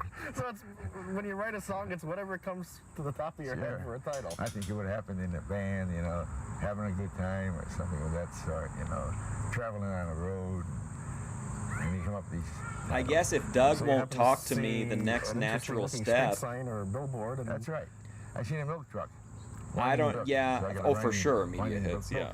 I mean, this only aired in New England area, and even then a very limited part of it. Use it for a commercial. The Janik line still works, and it still goes to a member of their family. I think ATF Media said, unless he was lying to me. Yeah, it's nice and cool. That's your state. Yeah, it's not humid at all. No, not a bit. And what do you do with your life? And you're in semi-retirement now? But maybe somebody in the Janik family would help me, could at least give me an idea of what it was like to work with him. Wasn't it? Right. And then I can kind of piece something together from that. My wife never cared for that too much, but a lot of people have the cards anyhow. Well, again, it's success in whatever you do. Sure. So you have a garden? Yes, I enjoy a garden. I raise tomatoes, cucumbers, and corn. And it's a nice hobby. Get out there, and kind of recoil. Keeps the fingers limber? Yeah, sure. Do you see that footage, ATF Media, of an old man presenting a melon? It's great. And you do flowers too? Or see, there's still gas in this tank. We raise about 300-400 mums every year. 300 or 400? Sure. Come on, George. It's a nice flower. It's a fall flower. So that kind of brings you back to the farming days. Oh yeah, when you were a kid. When you're what you wanted to get away from earlier. Sure. If I could interview Dorunda, it would be the most existential, too late, portal opening. I enjoy the farming now. Encounter of all time. Child, it was too much work for me. I'd be crying. No, I have so many questions I would ask him. You're more popular when you go on the road than you are in your own hometown. Has that been true? Well, not really. It's Can you imagine if, like, after we finish the show, we move on, we replace it with whatever, and then, like, a year from now, Dorunda reaches out to me, and then when we sit down for the interview, he reveals that it was all just a tax scam and nobody involved cared or tried in any way whatsoever. It's just a myth because you don't go on the road that often. So when you get out there, whether you go or I go or any other band goes, it's great. You want to see the band. Curiosity. Because it's something different. Sure, that's the word. Where did you get the best reception? Pennsylvania. Pennsylvania? The best state in the world for polkas. Really? Yes. I'll tell you why. Because when the people come to a dance there, no matter who plays, an out-of-town band, the entire family come. The children and all. That's the difference. You have the youth down there. Here we don't. We're losing the youth.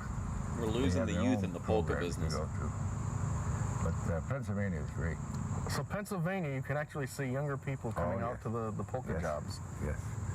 And they know every band. They know every band's song. They know the whole history of every band. It's amazing. And these jockeys out there are super. I think my interview with George would be better even than if I interviewed Grace or whatever program they have. Well, your group, as well as some of the other polka groups that have been around for a while, you have your unique sound. We listen to Ray Henry, and we know it's Ray Henry. That's true. And today, what do you think about the bands? They all try and copy each other. They all try and have that same sound. It's real sad. It's sad because they should have originality, which they don't have. And most bands are copyists. And that's another reason why we're losing some of the polka fans. See, this is, I guess, to me, it's interesting. if we're being honest, okay, we're watching this, and like for me and probably some people that are close in age to me, like this is a very nostalgic show. But I think this is it's George basically, like, this is his nostalgia for this era that's ending. And we've talked about it before with like businesses that, you know, are on either like ending soon, like you don't see like, you know, as many like, you know, hand painted sign guys. And, you know, we saw the pharmacy guy moving over from like writing everything down to a computer system.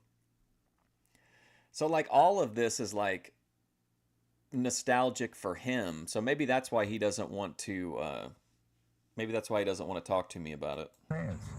Everybody sounds alike. And there are no new sounds in the polka business. He's documenting the world that he loved. New sounds you should have. That's gone now. How many sounds can you have? If you follow somebody, you're never going to get a new sound. If you want to be really original, you should do it. No matter write your own material. Write your own material. I agree. Sure. I mean, today you see a lot of bands, they take country songs, and all of a sudden it's instant polka hit. I know it. But those hits aren't as popular for as long of a period of time. That's right. It will not last. No, it will not last. I'll go Oh, to state but Pennsylvania. some of the people that George talked to, like the guy at the movie theater, he wasn't the most exciting speaker, but he didn't have a mindset of like everything is terrible now. Like George has kind of a mindset of everything is terrible now, but some of the guests are like really upbeat about the changes that are happening around them, and like the, you know, what as the world is, you know, evolving around them, they're not like, you know, entrenched in that past. And like this guy is just so depressing to me because he's just like shitting all over everything, but he's not bringing anything to the table. His entire identity is that he wears a hat that has one little side up, even though otherwise it looks nothing like Crocodile Dundee's hat. That's it. That's his whole gimmick. Pardon me for talking about myself, but well, that's why we're here. We're here to talk about Ray Henry. When I go out there, they'll tell me, I want to hear Blam Blam Show. I want to hear Winding Brook. I want to hear Roadrunner. I want to hear Fire. But they know them all. It's amazing, and it's beautiful. It's super. Well, the DJs around the New England area tend to promote the Chicago bands more than they promote the local bands. And yet you don't find that reciprocated out in the Chicago area. Oh my God. Chicago. Hold on. Do we have polka trade deficits? Do we need the New England area to put a polka tariff on Chicago because they're not cross-promoting enough? What? This is so strange to me. Polka music is very cold territory. I don't know any bands around here that used to go there. I never been there in my life. You've never been to Chicago? Not to perform, no. Only one or two. It's all it is it's just a golf hat. 10 more Ray Henry interviews. Bands that I know, but never last too long. But the disc jockeys around here, I guess they want new material all the time. They think Chicago music is new material. They have a lot of records. Chicago makes a lot of records. But the problem is, all the bands sound the same. We get back to that. You have two screaming trumpets and a couple of concertinas and the same vocals. And listen, guys, it's not that polka is just on its way out. It's that these Chicago guys they're ruining it for everybody. And he comes out with a lot of good material. Eddie Blazonczyk. That's called the Cope polka. I'll drink to that too. Yes, sir. Poolside with Ray Henry. But all the other bands try and sound like him, and I think that's what has been to your credit, is you've always stuck with your unique sound. Your songs have simplicity, but it doesn't have to be complicated to be good music. You're right. It's really hard for me to stay with something that's like kind of pissed me off really educated in music. in the way that it's shifted. But I can't give up on prime time. And even in popular music today, people want to hear songs that they can remember, that they can relate to. Exactly. I know. When they get through with the dance, you're riding home in their car, they can whistle the disc jockeys, they want something new, I guess. Simplicity is the word. I'll never play anything I'm unable to play. Why should I? Complications? This is a disaster in the polka business.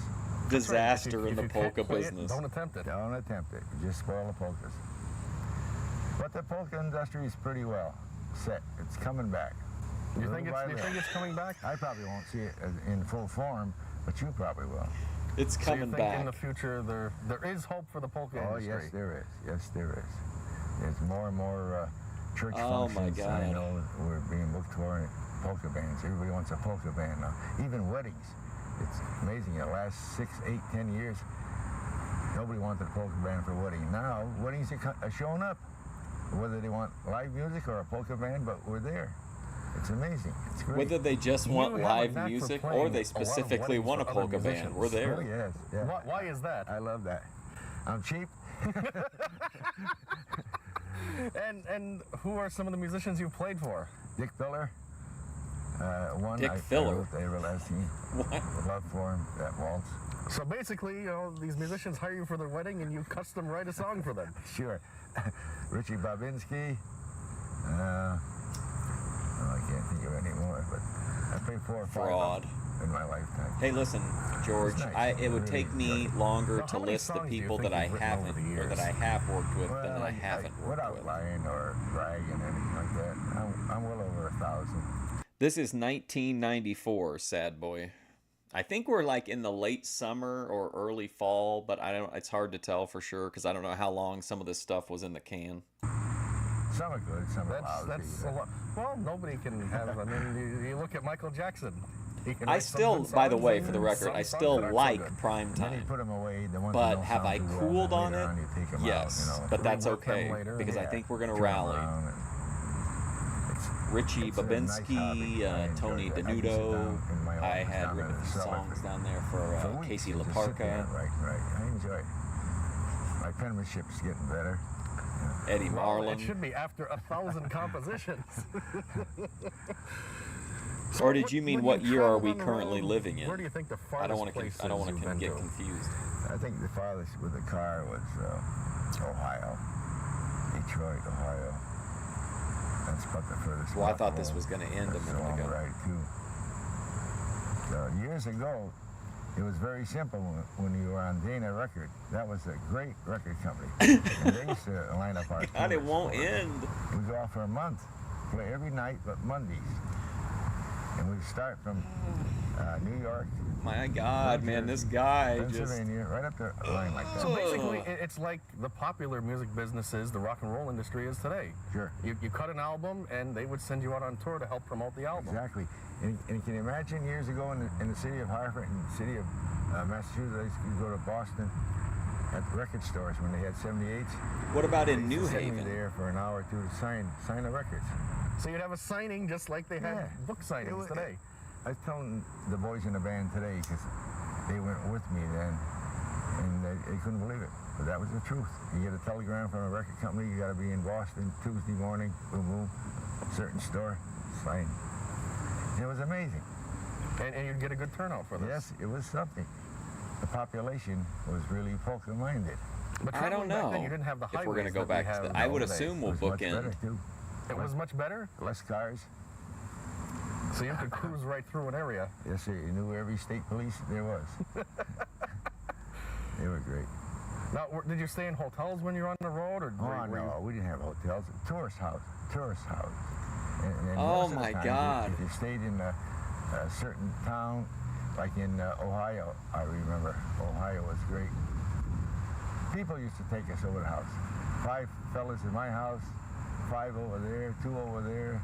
It was marvelous. Feed us, wine us, give us lodging. Feed That's us, the way it was. wine us, 69 us.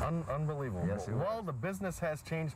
Where do you see Ray Henry going in the near future? Well, I'm going to keep going. In a casket. Wherever the roads take me or wherever the So your people plans call are just to keep plugging? me. and Keep plugging along. Keep plugging, boys. Well, Ray, when we did Go this home taping hat of your man. band, That'd be a great a shirt. little That'd be while cool. back, Go home hat man. I noticed one thing. Your accordion, I guess it's from all the mileage, all the years. You have tape holding one of your straps together. We here at Primetime, we have an official accordion strap just for you. You can add this to your accordion. That is super. Up to date because we can't have the Polka Hall of Famer, the Polka Star, appearing on television anymore with tape on his accordion strap. Thank you. That's real nice. And I could use it. You're right. I have tape on it. There it is. It's nice, That's padded, the beautiful. super deluxe model. Oh, that is great. Wow, I love it. Just from us here at Prime Time. Ray, thank you. It's been a pleasure being down here with you and having you on the program. Same here. And you're welcome back anytime. Hopefully we'll get together more often. And you too. Come sometime. Oh, when God. You don't have to do any business. Just come. Absolutely. We'll come and just hang out together. George. Poolside. Hey, stick George. around. We'll be back with more of this big program right after this.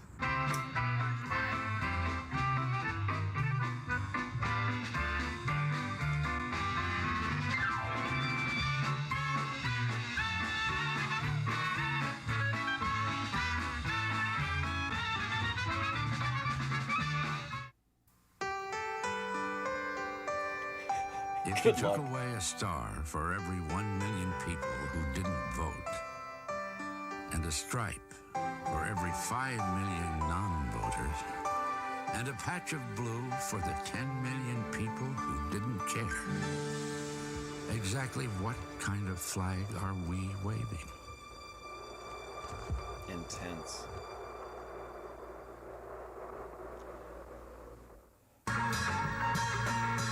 Ooh, the Chitwoods. Yes, welcome back to the big program. Wow, that's going and really we're here fast, it at the seems Big like. E Funland. Are we having fun yet, kids? You know, last summer we had a lot of fun. What could be more fun than golfing with the most famous health director in the country and all of our wonderful friends at Chicopee Country Club? Chicopee Country Club?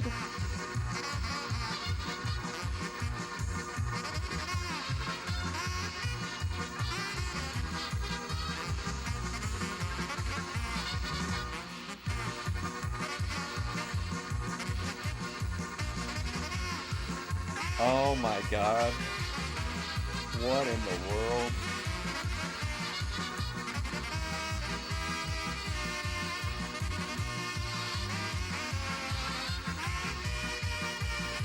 No way. Come on, George. Bullshit.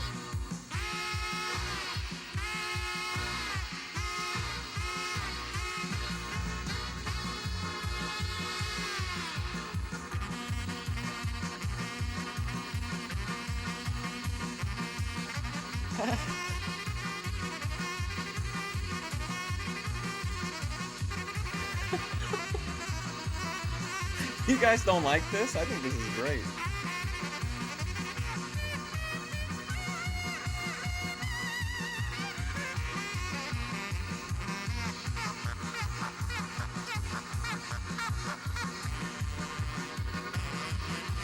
Don't you think this is the kind of video you would show somebody, ATF Media, if you were the kind of person who was like, you've got to see this video. It's an absolute gas.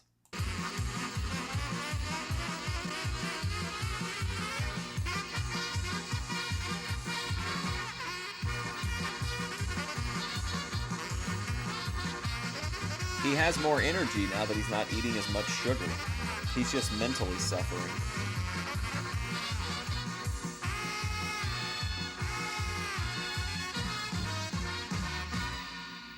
Wasn't that wonderful, golfing with city officials?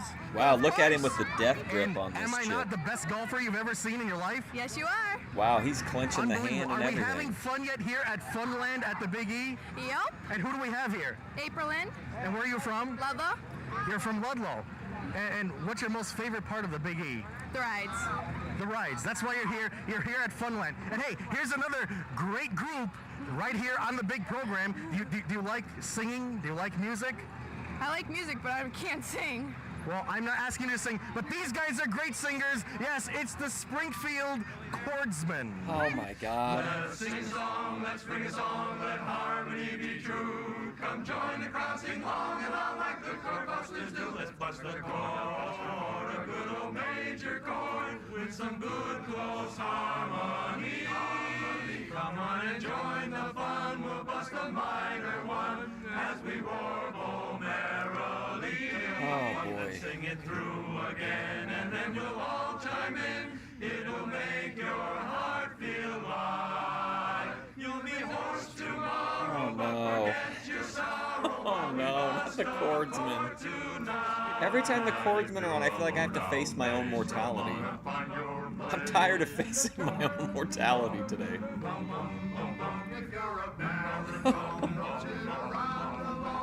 And a lead is what we need right over here. Let's bust a chord or two, and then you'll know it's true that a song makes things go We'll bust a what? We'll bust a what? Let your joy be double while we bust a chord tonight. While we bust a Oh man. I just want to see Jeannie Wasung's A-cuppers in that green dress take me out of this. Take me out of this Yes, hell. the Springfield Chordsmen, and well, that just about wraps up another big primetime show right here from the Biggie. I found my favorite place at the Biggie. It's Giovanni's Pizza, and guess what? Lord, it's would you time ask to eat. half Good as night, much everyone. from any other man? Just give me Wasung.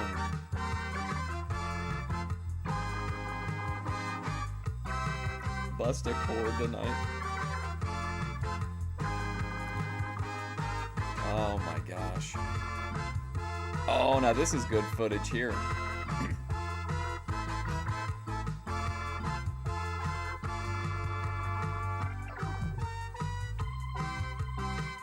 Now, see, that's the foot. That's what they should have focused on, not the interview. My God.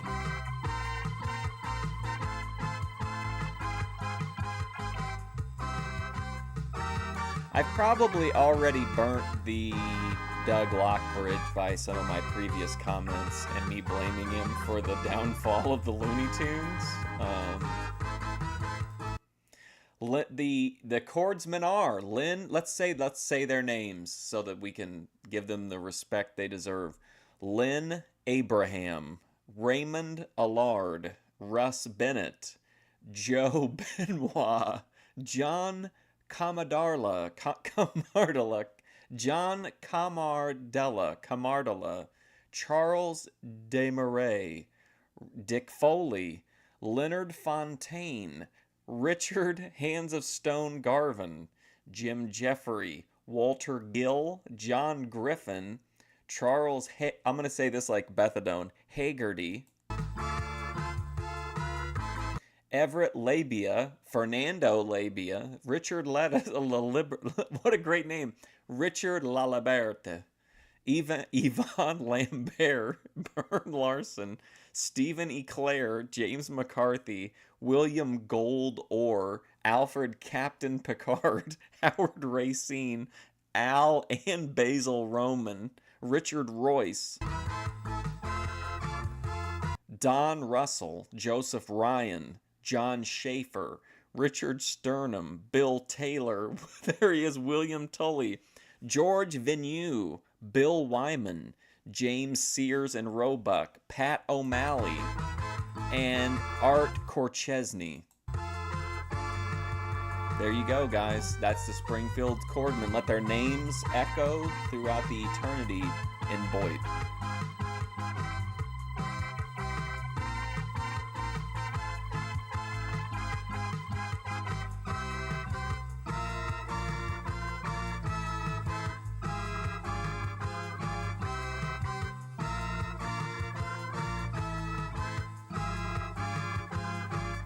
Look at the camels.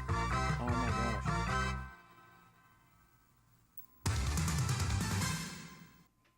He was a last minute George Dorunda, addition. and welcome to Primetime. And tonight, what the hell are you doing here?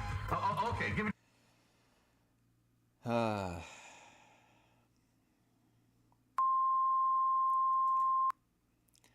Oh, great. Listen to this. Wonderful. Jimmy Sturr, followed up by the... Is this a different backdrop, too? Jimmy Sturr Band. Is this the... I don't think we had this one last time. We still had the old one. Springfield Falcons and the Big E. I need a drink, guys.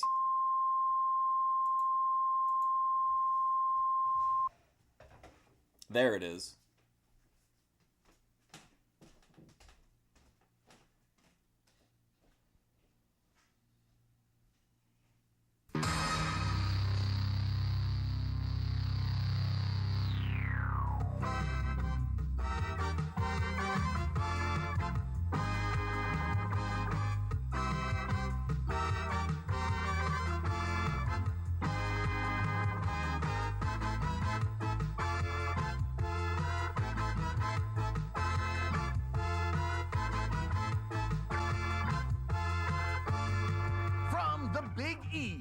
Eastern States Exposition, danger, giant eclairs ahead.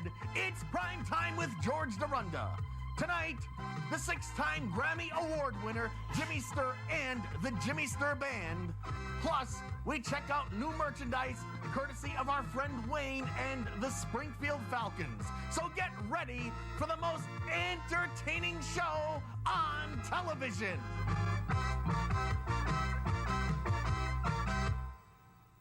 Hi, I'm George Dorunda, and welcome to Primetime. Yes, we're here at the Big E once again, another big show right here from the Big E. So call your friends, call everybody you know, because we have Jimmy Sturr coming up on the big program right here from the Big E, along with many, many, many other guests and a lot more fun that will be happening right here on the big Primetime program. You know, they're trying to build a casino down in Springfield, and they're trying to do everything they can possibly do to attract tourists to Springfield. You know, one good thing about bringing tourists to Springfield downtown is that in the event of foreign invasion, school kids can handle firearms. Hey, it's an all-new episode of Primetime.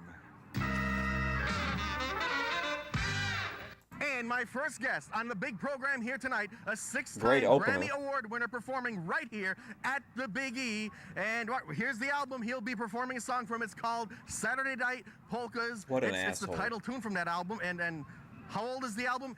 You don't have to worry about how old the album is. All you have to do is go to your store, buy the CD, put it in your machine, press play, and you'll hear songs like this. It's Jimmy Sturr and the Jimmy Sturr Band. Oh, new footage.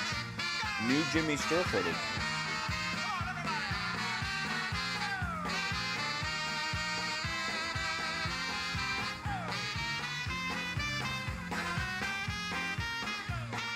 Cicero the cat. Now Saturday night, now time to do the polka tonight. Now Saturday night. He came out to support Jimmy Sturr Band. Oh, there's Tito over to the side. I know you'll be mine. We'll dance till church bells chime. Hey, it's Saturday night. Now Saturday night, we'll do the polka. Saturday night.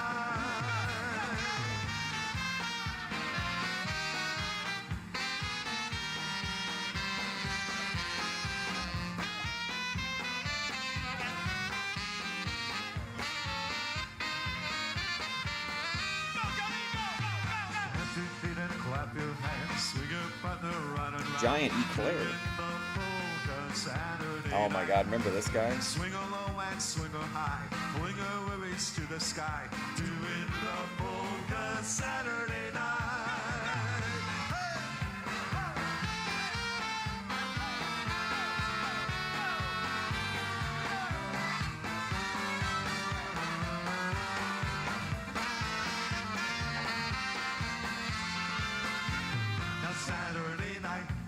Now Saturday night, now time to do the polka tonight. Now Saturday night, now dance with me the polka tonight. Come rain or come shine, I know you'll be mine. We'll dance till church bells chime. Hey, it's Saturday Jimmy Sturr. night, now Saturday night, we'll do the polka Saturday night. Would have been cheap? Well, maybe not. He's won more Grammys than Elton John for sure.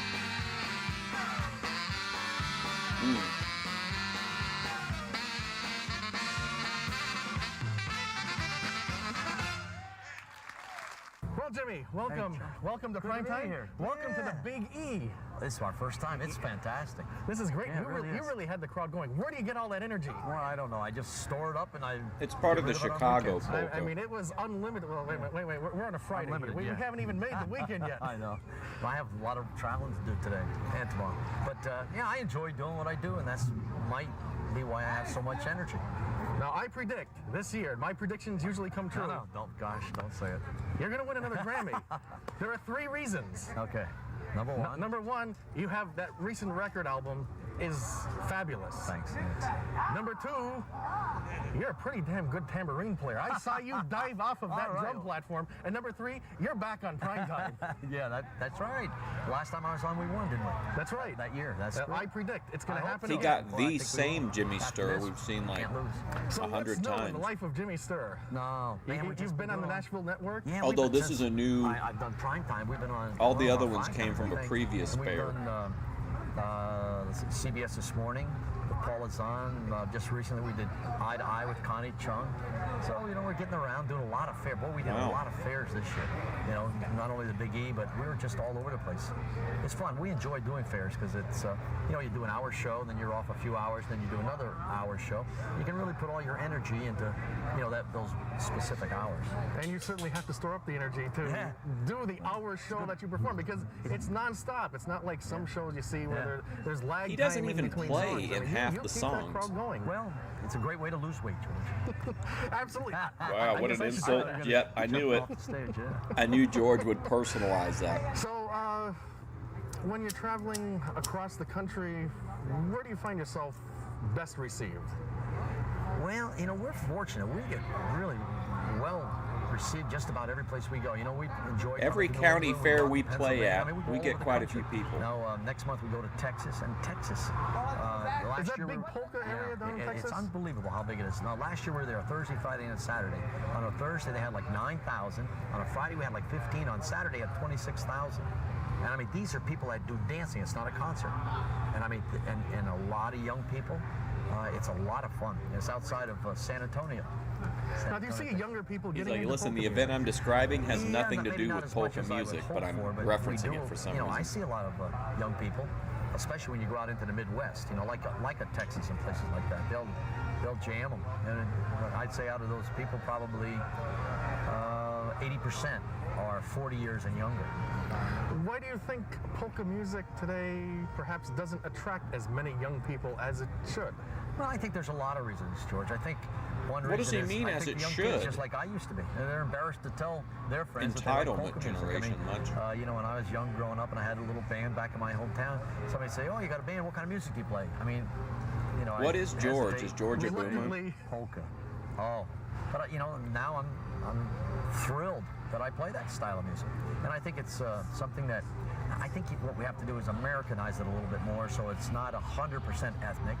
And I think that's possibly why we have so much success, because we do a lot of Americanized polka. He's like, listen, George, we got to get the ethnicity out of polka.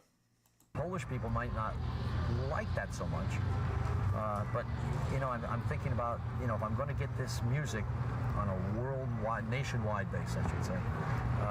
That's the way we're going to have to do it. Incorporate a little country feel. Not that everybody said, "Oh, Jimmy Stur's going to go country," but I'm not. The reason I play a little bit of country, a little, just add that country, is to hopefully get the country people to come over to the polka side, not the opposite way. And I think today's a perfect example. By the time we get to episode 90, it's it's just going to be me and ATF Media. Jam-packed for a Friday afternoon.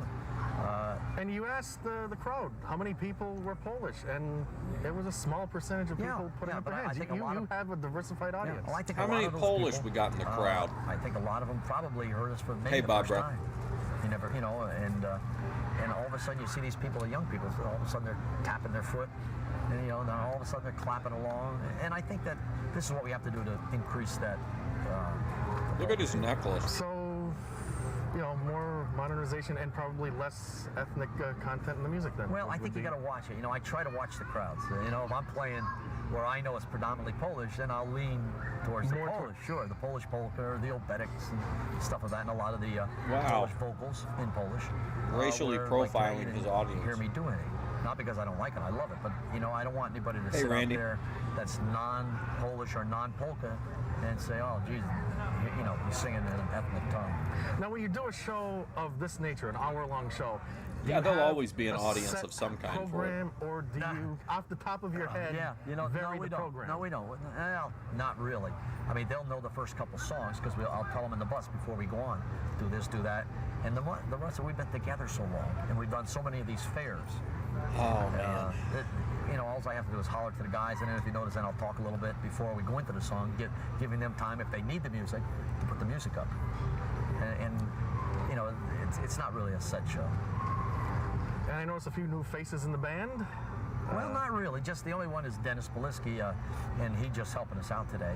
Dennis does our recordings with Joe Magnashevsky, but Joe, we're leaving tonight. We're going down to Ocean City, Maryland, and we'll pick Joe. I thought he was going to say down. Oceanside. Joe has a job that he couldn't get out of. You know, it's hard for him to get out sometimes on Fridays. Well, that's always the problem with musicians and day jobs. Yeah, it is. And then next week we go out for quite a long tour, and Joe goes. So he's taking those days off rather than today and then. Mod God, Randy Wanzer. What's new in the recording Exactly, business? Randy. Let me ask you a question. Why do you have that system? Whenever people are playing the music, you never see this guy, but when it comes time to mug in front of the camera, here he is, looking like a knockoff Ted Bundy. Cincinnati Reds hat on, up here. With a cheap necklace. Well, the Boston Red Sox are on strike. Andre the Giant would rip that off of him is kind of a during an carryover from another altercation on segment, Piper's with Pit. an artist I did a while back, and he's trying to get Pete Rose in the Baseball Hall of Fame. Oh, really good, good. I just had dinner, 6 or 8 months ago, with Pete Rose at his restaurant. I was there with, you know Walt Michaels? He was the coach of the New York Jets. He was a great All-American football player himself, played for the Cleveland Browns. And Walt and I are good friends. He comes to a lot of places that I play. And back in, I guess it was around April or so, Walt and I went to his restaurant. Of course, he knew Walt, so we sat right down. And man, we were there for like 45 minutes to an hour, just talking and eating and stuff. Now he's like a 26-time Grammy Award winner. Even you, George. even me. And I guess they don't get any bigger than me. He has more Grammys than Miley Cyrus, which I think is a crime. When do you work on more recorded material? During the winter? Well, I try to work all year long. Not recording, but I write a lot of the songs. I get a lot of the ideas. You know, I do a whole bunch of these kind of things. You know, I'll get an idea on the bus, maybe. It'll just hit me, and I'll write it down. I always carry a pad with me, and I'll just write it down. And then when I get time, you know, if I take some time, a couple days here or there, and I just sit there with a glass of wine and write out songs. Like, God, I've done that with When I Get to Heaven, Sleep All Day, you know, All of My Love for You, just a whole bunch of those. Is there a secret? Is there a secret formula? No, I don't. If there is, I'm not sure what it is. I just get this feel. You know, I like to have it melodic. Sometimes it's hard in the polka because you can't. I mean, you have to stick to that perfect beat. He's so full of shit. It can be fast. It can be slow. He's already admitted it. He admitted it, and if you remember, the guy that talked like Boomhauer, a congested Boomhauer, he said it too. The reason that they take trips overseas is to steal music. And then he just described to you what they do with it. They bring the music, they take the songs from over there, they bring them over here. If the audience looks like it's predominantly ethnic, they'll play the original. And if not, they'll play their Americanized version of it. Too, we're in country music. You know, if you want to put a 4/4 measure in and then put a 2/4 measure in, you could do that if it doesn't add up. But it always, you know, as a musician, has to add up to that eight measures, or you know, but it has to have 2 beats in it, yeah. And that sometimes makes it a little bit more difficult writing songs. You know, sometimes you have to put a word in that you really don't want to put in, but you got no choice. Well, I suppose also the theory is it doesn't have to be complicated to be good. Isn't it crazy? Okay, be serious. Seriously, don't you think it's crazy that these only have 56 views on them? That's nuts to me. Like, even if you're watching, I would think more people would watch it that would appreciate it, like, you know, ironically, at least. I mean, I think it's just surprising. No, well, in the polka field, I mean, they've had hits. There's George Dorunda. You can't see you know, Apple peaches, pumpkin pie. In a country field, I mean, Achy Breaky Heart. I mean, that's, you know, there's nothing difficult about Achy Breaky Heart. He's like, why is my primetime playlist going up by thousands of hours of watch time? Especially in country style music. So coming up in the near future for Jimmy Sturr, it's just more traveling, more recordings, more Grammys. Well, you know, I'm excited about this new record we have called Polka Your Troubles Away. It's on a new label called Rounder Records, which is in Cambridge or Boston. And Polka Your Troubles they've Away. Got a lot of distribution, and they're really a very exciting company. I mean, they do so many things that smaller record companies can't do. Whatever happened to they're a major company. In fact, the largest independent company in the world. Really? Yeah. And I mean, they just do some great promotion, and this recording just came out. They can use that quote if they want to. I'm like my really concerned take of whatever happened to Jeannie was sung. They can use that for the opening of Netflix We just did a video. docu-series if they want to. Well, earlier this year called Jimmy Sturr's Music and His Life, and Publishers Clearinghouse is. I started watching the show, and I was like, yeah, this is they're promoting it. I started watching, I just really enjoyed the show, but then there was always this undercurrent of whatever happened to Jeannie Was Sung. That's one of the, besides of Frankie Yankovic, I think she had a face that would light up the room when she walked in. Polka recordings in. A-cuppers for days. Opening up the world of polka dance moves. I'm trying, I mean, I remember growing up, my liberate favorite the bands heavens. around, I just grabbed onto their shirt tails, from Ivana Rusky to Gene Wisniewski and Ray Henry and the Connecticut Twins and, Walt Solik. And I just love those bands. Remember when we got like the candid Jeannie Was Sung footage during the Christmas episode? It seems like I had an era, a certain time for all of them. I mean, first I liked Frank Wojnarowski, then I'd switch to Gene Wisniewski, then I'd go to Joe Rock, and then I'd go to the Connecticut Twins, and I went to Larry Chesky for a while. I mean, I just thought they were all... That's a great line for the docuseries too, South to West. That's definitely a great line for it. You could be like, the key to finding Jeannie Was Sung was through obituaries. She is absolutely the New England Princess Diana. All great in their own way. I find you didn't have to like one of those bands, but when you heard them on the radio or in person, you knew who they were by their sound. And that's the key. A lot of polka bands today, most polka bands, you can't tell a difference, tend to sound alike. They tend to all copy the one guy from Chicago, Eddie Blazonczyk, who originated back to Chicago again. All he did. At a slower tempo. And all these other bands try and clone rather than the other Chicago bands. Yeah, and they'll play Eddie's songs. I think they should probably maybe add something different, maybe a different arrangement. So I don't know what it is. Slightly different instrumentation. If they want to make it, if they really want to make it, if they just want to go out and play weekends and blend in with the crowd, then they're doing the right thing. Then that's what they should be doing. That's the biggest compliment to your band and some of the other.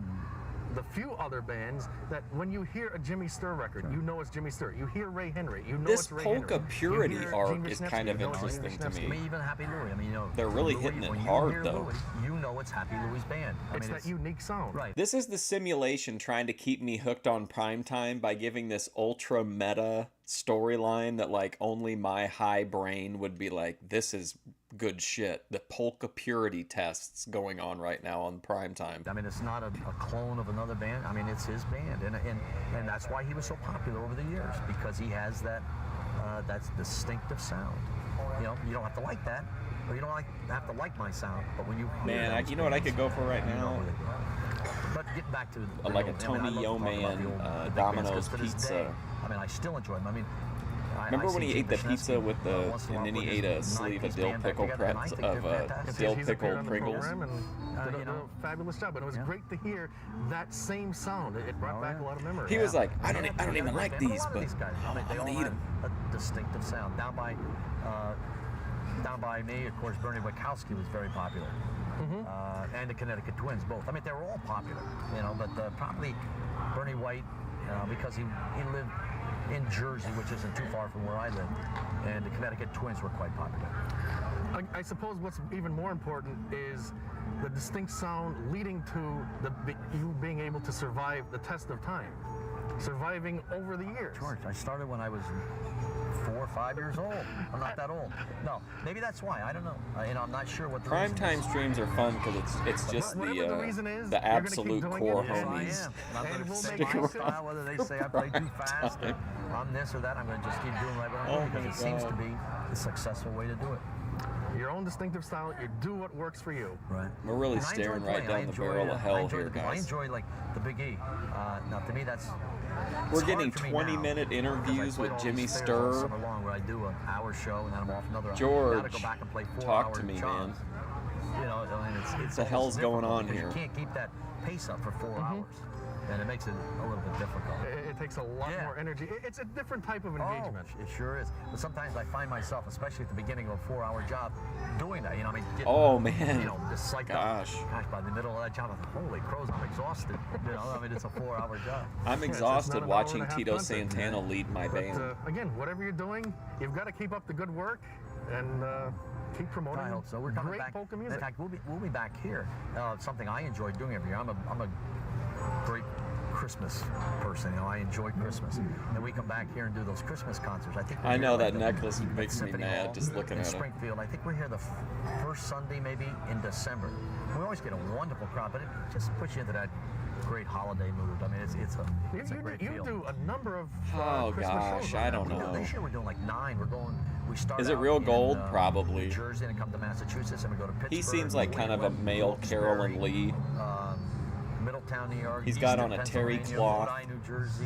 We're going all over the place. pantsuit, and a solid gold necklace of his own initials. So you bring in additional singing groups? Oh yeah, we bring in the choir, we bring in the dancers, we augment the band. I use a 22-piece band, and we bring in Bill Anderson from the Grand Ole Opry in Nashville. Whispering Bill Anderson? Whispering Bill. Great guy. Great guy. Hey, he's a, there's a Grab the folding chairs and meet me over by the homeless encampment. A couple of songs right now that are on Vince Gill's new album.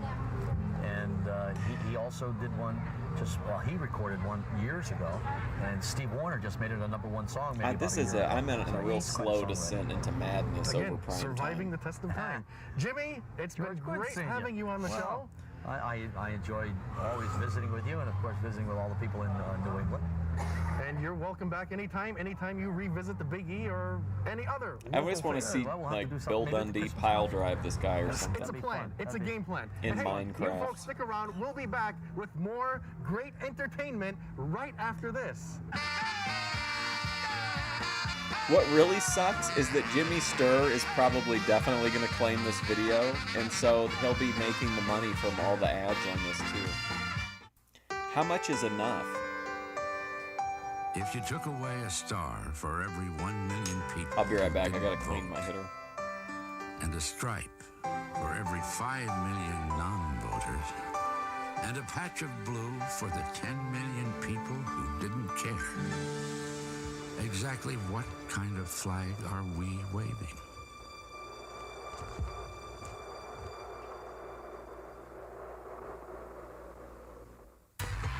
I'm George Dorunda, and welcome to Primetime. And tonight, what the hell are you doing here?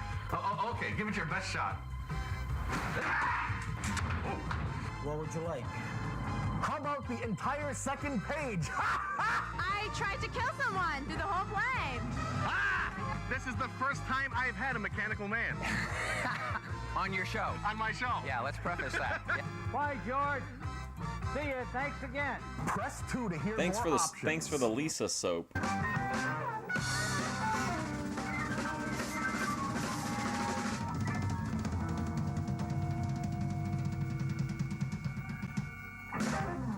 Yes, welcome back to the big program. We're here at the Big E as always, and a few short minutes, I'm going to be heading in to the Better Living Center. I'm going to see what other goodies I can possibly get for free. And, well, just like the last time, we met our friend Wayne from the Springfield Falcons, the free hat.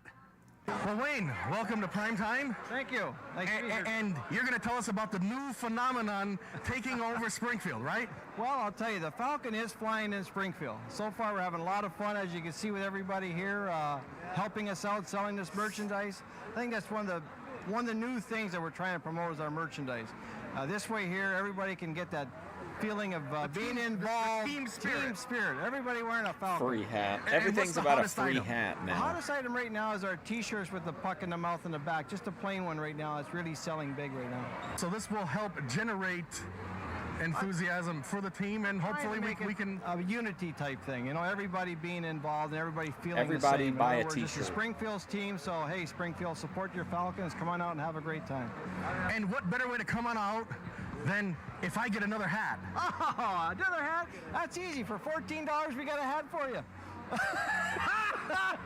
You see, on Primetime, we don't exactly expect to pay for anything.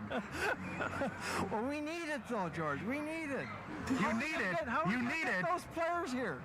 Those players. You saw these contracts going out there on that ice. The ball players, look at the contracts they want. Well, that's why they're on strike.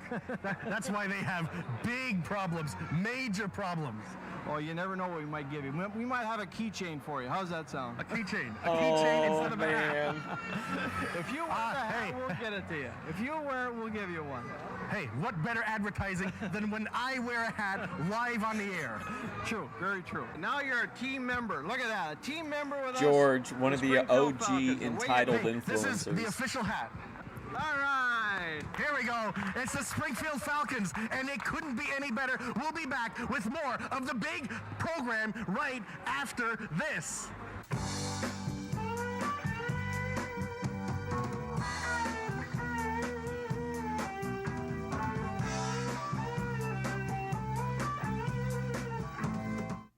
If anyone ever tells you you're not smart enough or fast enough, if they say you're too small or too young, too black or too white, if anyone ever says you're all thumbs, Sorry, Southwest, you're too white. if they say you're too poor to make it, that you can't do the job or you'll never get it right, If they say you're too toxic and you spend too much time with your dad and your RV that has too much stuff in A it. message from the U.S. Navy, where we believe the only way to grow is to rise to the challenge. If I were in the ring with Hulk Hogan today, this is the truth. You know how long the match would last? About 3 or 4 minutes. I get killed. You might have a few gas pockets after you eat your pizza, who knows? Prime time! You're the greatest! I love these guys! I love the taste of chicken meat. I live for the taste of chicken meat. We want color. Are you serious? Well, us television star What? personality types. Ooh, connection. Don't tell me that stuff if it isn't true, ATF Media, because I'll If we believe don't it. have what you want, we'll order it. He was really, this Doug Janik was really an assistant coach. Okay, here's what we do. I'll reach out to Doug Janik and I'll say I'm doing an article on the move from the Springfield Falcons to where did they move to Arizona, and I want to talk to you about when you were an assistant coach. And then like 2 or 3 questions into the interview, I'll skip the rail over to prime time.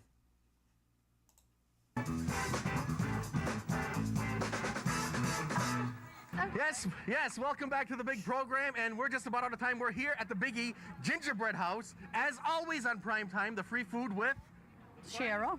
I don't know what am I. the finest food you can Cheryl, get. I Yes, don't know. absolutely, and you get your own show someday. And what are we gonna sample? Giant size eclair. Oh, there you go. Giant-size Here it eclairs. is. They don't get any bigger than this. He And, is paying to it close off. The show, he's performed here at the Biggie, the 6-time Grammy Award winner from one of his Grammy Award-winning albums. Do you have the album? I don't know who you're talking about. Jimmy Sturr and the Jimmy Sturr Band. We're gonna have to get you an album. Get you one of the CDs. You can put it in your CD Sure, you machine do that. and listen to these songs all the time. Okay. It's Eric Parks. Even the people at the event don't know who this guy is. Featured on the selection Ice Castles. Good night, everybody.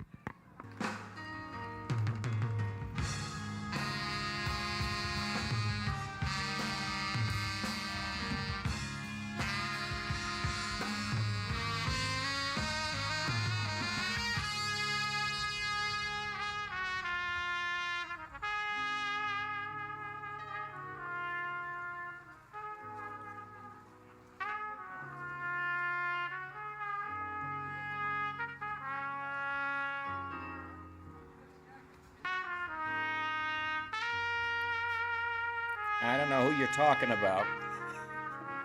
Jimmy Sturr. I don't know.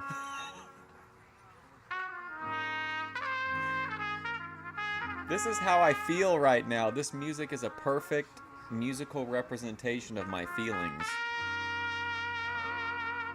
Just driving around the city at night. There's a fog in the air. I'm just thinking, you know, when is this Doug Locke reign of terror gonna end? Are we ever gonna really get primetime back again? Is it too late? Do I need to, you know, am I holding on to a world that's not, am I like Savvy Guy before somebody told him like that, you know, he was looking for something that doesn't even exist?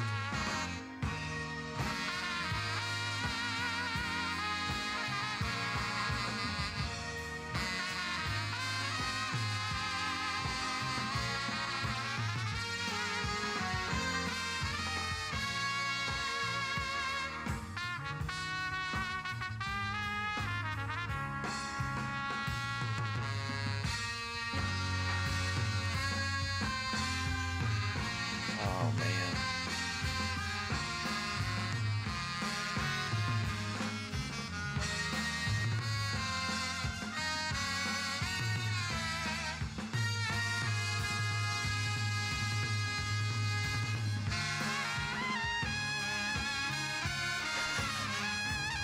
I don't know.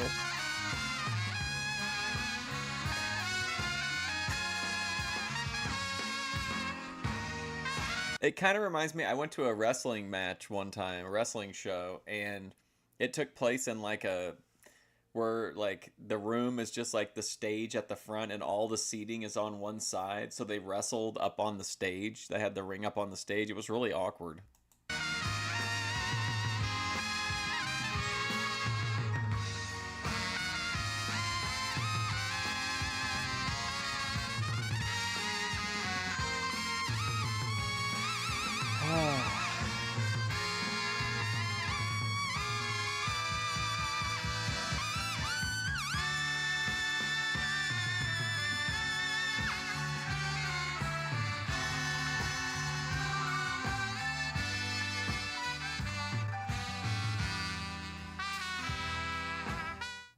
Guys, it's too perfect to play another one. That ending, I think that summarizes the stream like really well.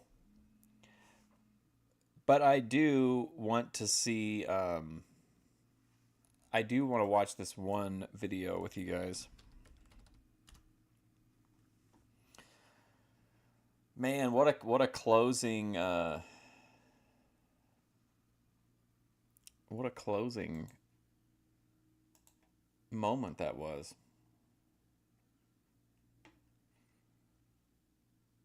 Okay, let's see. Videos. Here we go. How you guys doing?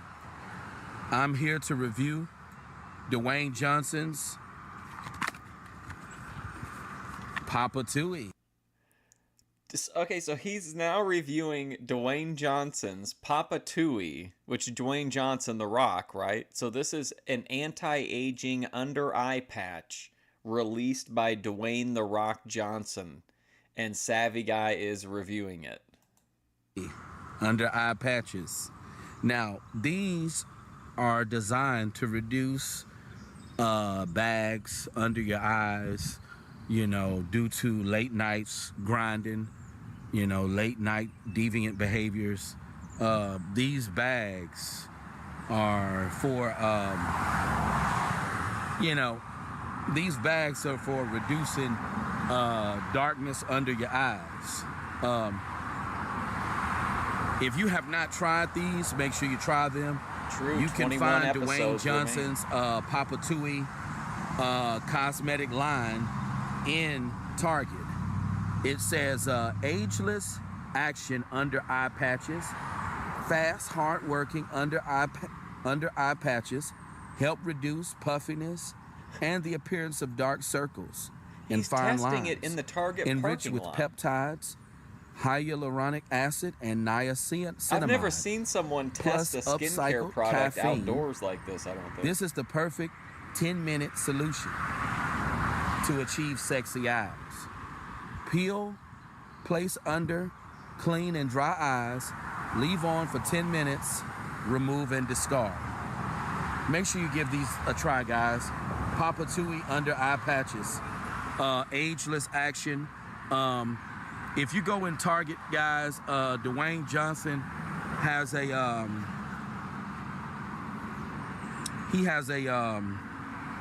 a whole cosmetic line, guys. A whole cosmetic line. I mean,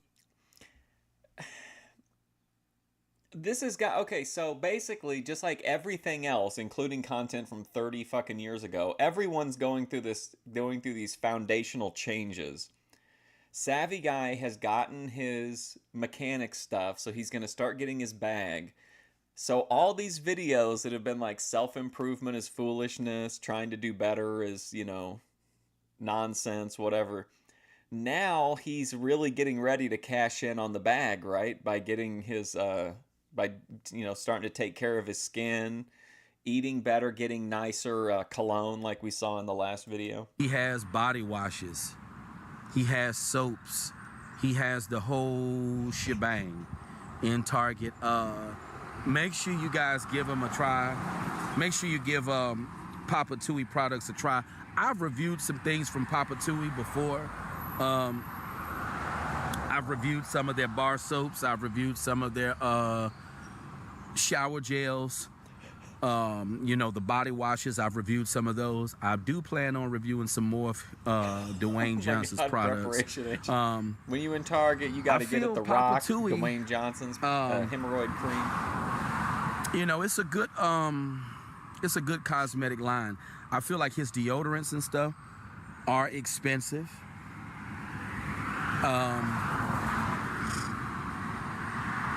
His deodorants and stuff are quite pricey. I mean, I think his deodorants are like $10.99 in Target. That's kind of pricey for a deodorant, but I do plan on using some more of his stuff eventually.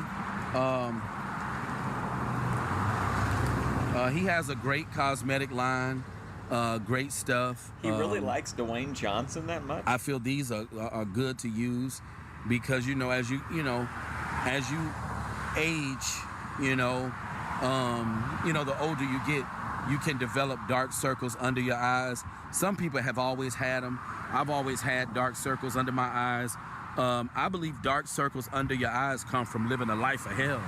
If you ask me, what do you guys think? Do you think living a life of hell can cause you to get dark circles under your eyes? But it's good that they have products like these to combat these types of issues, types of cosmetic issues. Dark circles under your eyes, can definitely develop the older you get, but some people have always had them. I always had them even when I was a kid, dark circles under eyes. So, some people have always had dark circles under their eyes. I believe it might be a genetic thing, but I truly believe that dark circles under eyes come from living a life of hell. I do believe it comes from bad life experiences that can cause you to develop these dark circles under your eyes. You guys let me know what you think about under eye patches from Dwayne Johnson. You don't have to leave these things on for long. Leave them on for 10 minutes and watch the magic take place. I say this is a good product. I just started using it. I'm going to continue to use it until I see the results. Yeah, you guys give Papa Tui products a try. I plan on trying more things from the cosmetic line. Are you familiar with Papa Tui? You guys let me know. Because L'Occitane en Provence, I plan on reviewing more things from them as well. They're a French cosmetic line out of Manosque, France. And I found out about that cosmetic company in Perimeter Mall. It's crazy how they only put L'Occitane stores in certain locations. That's another good cosmetic brand too, but I feel like L'Occitane, their stuff can be a little, I'll say it's not extremely expensive, but L'Occitane products can be a little more expensive than Papa Tui because you have to go to, their actual stores to purchase their products, even though they have a website too. So check out L'Occitane too. I reviewed Eau de Beau. Check out my Eau de Beau review. That's a fragrance. They have fragrances too, L'Occitane. Remember those weird faces he made during the That's another good cosmetic review? company to check out of France, L'Occitane en Provence. But you guys, let me know your thoughts on this ageless action technology, and you get 6 pairs of these eye patches in this box. They're fragrance free. So yeah, there you have it, guys. Another review on a Dwayne Johnson product, Papa Tui. I got some more product reviews coming. I like doing the product reviews, but like I say, I do believe dark circles under the eyes come from living a life of hell. You guys let me know. I love that in the middle of all of it, it was like this little rant about the French, fragrance maker or whatever, cosmetic company, and then it was right back to life of hell. What you think about dark circles under the eyes? What do you think causes dark circles under the eyes? Do you think it comes from living a life of hell? Or is it genetics? I believe it could be both. But you guys leave your comments. It's a beautiful, beautiful Wednesday. You guys leave your comments. Let me know what you think about this. We're almost at 9,000 subscribers, guys. Almost to 10. We're on by the end fire of the this year. Before 2025 is over, I know for a fact that we're gonna be at 10,000 subscribers, guys. Hell I yeah. just know it. But yeah. All right, see you And later, the good thing ATF. is, you can leave these on your eyes for 10 minutes. You don't have to leave these things on for long, and let the magic happen. You'll see the magic take place. You'll see the magic take place when you continue to use these things. But you guys have a great day. I'll talk to you guys soon. Happy Wednesday. Support the content. That information will be in the description of this video. Thanks for all the support. And I will see you guys in the next presentation. And if there is a topic that you would like me to talk about, feel free to leave it in the comments. I cannot wait to do another live stream soon. This has got more endings than try Lord to think of the of a Rings. topic that I would want to talk about for a live stream, because I want to make these live streams more engaging, and I want to make them more interesting. I made sure to make a note of it. He did the first sign off around like 4.5 minutes. When I do them. So feel free to leave your comments, guys, and I'll talk to you guys in the next presentation. That's all I got for now, guys. Papa Tui, make sure you give it a try. But on that note, guys, hope everybody's having an okay day.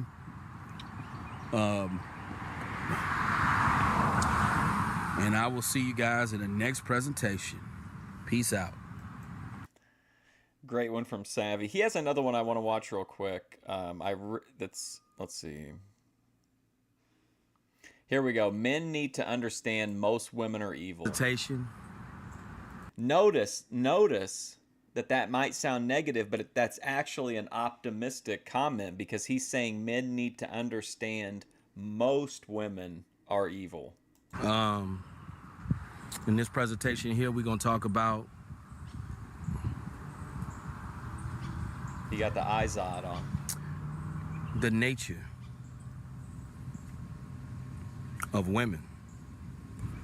A lot of guys fail to realize that the nature of women is evil. You got to understand that women's nature is evil.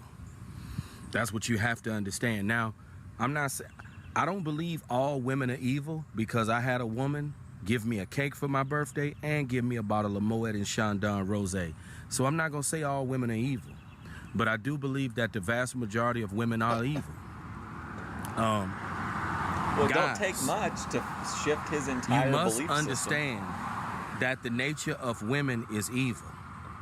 And I know in the past, a woman gave him a cake and a birthday gift, and that's it. That's all it took. As I've said that all women were evil, but I take that back. I don't believe all women are evil, but I believe most of them are. Now, I will say this. All women are shallow. All women are shallow. And the reason why I say this, guys, and this is how you know it's true that all women are shallow, because all women don't want to give vagina to all men. Oh, boy. So that's how you know all women are shallow. Since women don't want to give their body to all men, that means they're shallow. Because there are certain men, the only way they can get vagina is by paying a prostitute. That's the only way they can get vagina, is by paying a prostitute. So that within itself proves that all women are shallow. Now, I'm not going to say that all women are evil, but the vast majority of women are evil. The vast majority of them are evil. Most of them are shallow. They're very superficial. We already know this. But what I want guys to understand, that the real nature, guys must understand that women are evil. That's what guys must understand. Yeah. And when I say women are evil, I'm not saying all of them. I had a woman give me a bottle of champagne and a cake for my birthday at the job. So I'm not saying all women are evil, but a coworker. There you go. So a coworker gave him a cake and a bottle of champagne. Vast majority of women are evil. Their hearts are not pure. Most women, they're all about what they can get out of a man. You know, if the man is not all that attractive, then it's all about what they can get out of him financially. Hey, AZ. I'm the type of man, if you know, I'd give a woman the world. You know, I'm the type of man. That's the reason why I'm pursuing this. You know, that's the reason why my goal is to elevate financially, because I want to take a woman to roof Chris. I want to pay a woman bills. I want to take a woman on a cruise. You know, she can suck me off, give me some good fellatio on the cruise. You know, I want to be a simp, totally. That's the reason why I'm trying to climb the ladder financially, because I want to finance bras. I want to take a woman to Roof Chris. We can drink some Dom Perignon. You know, I can buy her, you know, if she has children, I can buy her kids back to school supplies, back to school clothing, all of that good stuff. Huh? See, that's the position that I'm trying to be in. This you is know, unhinged. I want to take a woman to Roof Chris. I want us to take a cruise together. We can go to Mexico. What is going on We go to here? old Mexico together. And I just want to be that. I just want to be the type of man to give a woman the world. I can buy her some jewelry from Tiffany & Co. Buy her some jewelry from David Yurman. They have a David Yurman in Lenox Square Mall. You know, that's the level that I'm trying to be on. I want to be the kind of man that'll give a woman the world. We go on a cruise together. You know, we drinking bottles of Dom Perignon. You know, I'm the type of man that'll give a woman the world. You know, and that is why my goal is to elevate financially, because I understand that the nature of women is evil. I understand that. Women are evil. I understand that. They're evil. And like I say, I'm not saying all of them are evil, but most women are evil. You know, they're very superficial. And this is what men must understand, that women are evil. They are. I feel and like I'm in when it comes to being crazy shallow world. and superficial, all women are shallow and superficial. My mother gets pissed off at me when I say that all women are shallow and superficial. All of them are shallow and superficial. All women about looks, all women about money. They They're all about the missing out same on things. Now, sucking my them off on mother's a an cruise exceptional ship. type of woman. She don't care about Louis bags and Chanel and Hermes and Goyard. My mother don't care about all that foolishness. She don't care about designer handbags. So my mother's one of a kind in that aspect. But my mother's still shallow, too. My mother still has a shallow nature, as all women do. All women are superficial people. And that's what guys must understand. Must understand. My goal in life is just to climb the ladder financially so I can finance me a wife. I can take a woman to Roof Chris. We can eat some good old lamb chops, drink a $500 bottle of champagne. No, I don't think Savvy doesn't seem to have a problem with the fact that women are evil. It's just that he wishes he would have known it in his 20s so he wouldn't have wasted time. But I don't think he minds that they're evil, because it lets him know, like, okay, if I can get enough money, then, you know, if I can take good enough care of her financially, then, you know, I can negotiate some fellatio. Don P. He just wants to you know, we know can travel their the world nature. together, you know. We can live life to the fullest. We can take a trip to Costa Rica. That's my game plan, you know. I just feel that guys need to come to a point where they really understand the nature of women. They really understand that the nature of women is shallow. And a lot of men need to truly understand that the nature of women is evil. Women are evil people. They're not good people. They're really and truly not good people. Women are evil, and they got the devil in them. And that's what a lot of guys need to understand. It took me a while to And understand it, buy because a lot of their guys attention are and affection. gaslighted, and a lot of guys are told that women are these good-hearted people. You know, they're not good-hearted people, guys. Women are not good-hearted people. You know, no matter how good-hearted women may try to portray themselves to be, women are indeed evil. They are evil. Right, Savvy. You know, I know one while I... And what would be the perfect way to get you to think that they have a good, kind, and caring nature? What, give you a cheap cake and a bottle of champagne, and now you're like, oh, they're not all evil. That's foolishness, Savvy guy. She's just not showing you her true nature. I was saying all women were evil, but women in general are evil people. Savvy's falling into the same pitfalls that he's telling us to avoid. But like my father always told me, you have to look at the law of averages. The majority rules. The majority rules. So that's what you have to look at, guys. The vast majority of women are evil. Make no mistake about it. They are evil. They are superficial. And you just have to understand the nature of a thing to understand what it's capable of. But I'm not going to take too much of you guys' time on this beautiful Tuesday.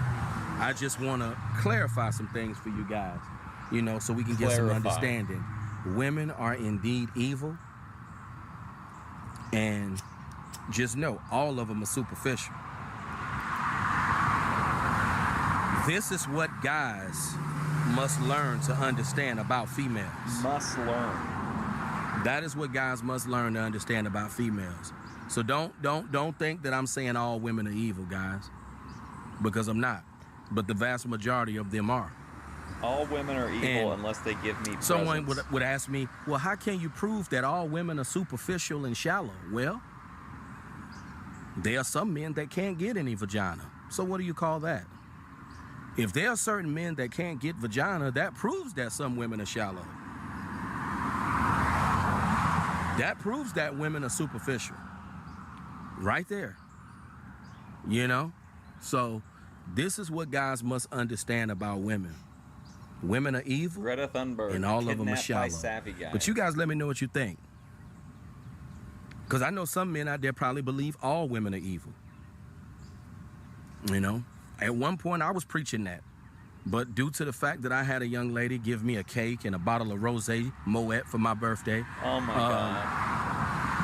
I mean, it's crazy when a stranger remember your special day, but your own family can't. Your own relatives. I don't even want to call these people family. Relatives. Oh, here we go. So that's the other video, right? The one we're gonna watch on Boyd Watch Live is about family is no better than strangers. So that's what happened. They didn't give him the birthday that he wanted. Look how fired up he's getting. Relatives. It's crazy when you want to call these people family. Relatives. It's crazy when a stranger remember you. That's why I say you'll have strangers that will invest in you more than your own relatives. They'll invest in you more than your own relatives. So that just go to show you right there that relatives not worth nothing. A cake and a bottle of champagne. Relatives are strangers, in my opinion. Savvy guy. That's what they are, strangers. What just people you so happen to be related to. But this is what guys must understand. Women are evil. I think he's in women Texas, are evil, isn't he? South to West. And let me clarify before I end this presentation. Guys must understand that the majority of women are evil. Let me get my words straight, because I don't want to sound like I'm just bitter and upset. So, yeah. See what he's doing. The vast majority of women are evil. I'm not saying, like I say, I'm not saying all, but the vast majority of women are evil. And we already know all of them are shallow. You know, it's a lot of things that can prove that. I don't even have to go into detail, but you guys leave. So, Savvy guy, after you finish the cake, which admittedly is probably a great cake, right? It's a good feeling having someone do something nice for you. But we all know Savvy probably can't take it at that level and let it go. So how's he gonna feel when the cake's gone, the champagne's gone, and there's no vagina for dessert? Leave your comments. Make sure you rate, comment, and subscribe. Let me know what you guys think. How do you feel about what I stated? Do you believe that most women are evil? Because it can be proven.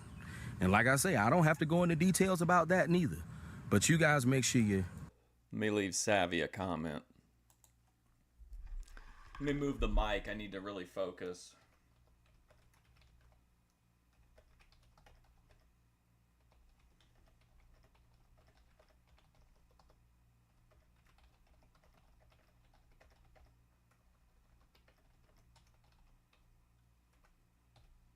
There we go.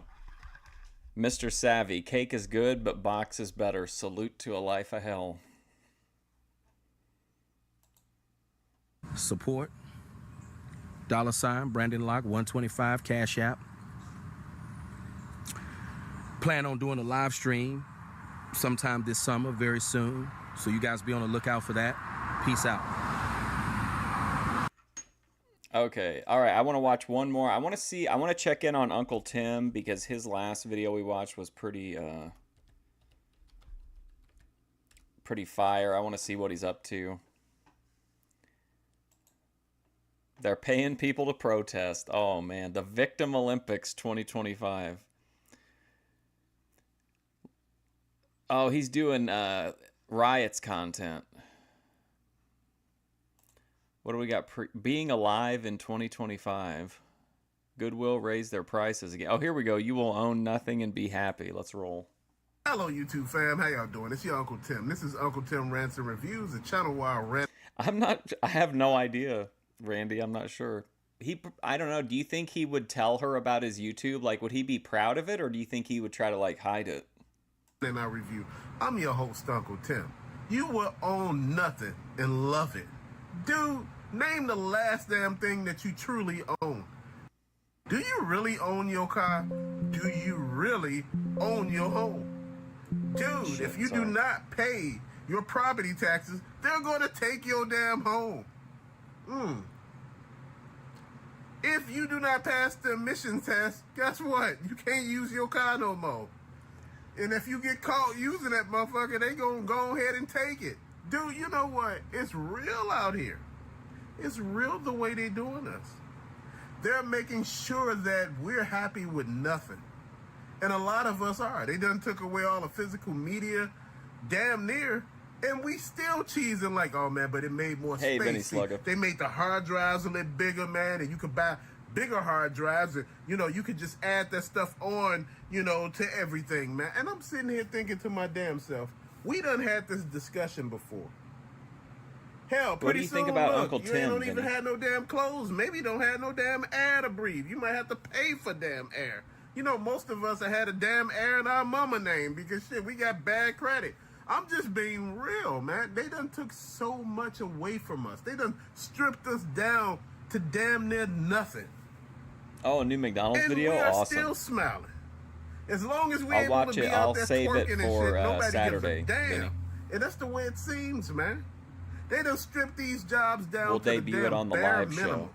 We'll do You it can't like even just pay like your damn Bill bills O'Reilly with the said. job. Fuck it, we'll do it live. Dude, half of the damn times you can't even pay shit, really necessary shit. Like important stuff like, I'm having a hard time being able to pay this damn rent.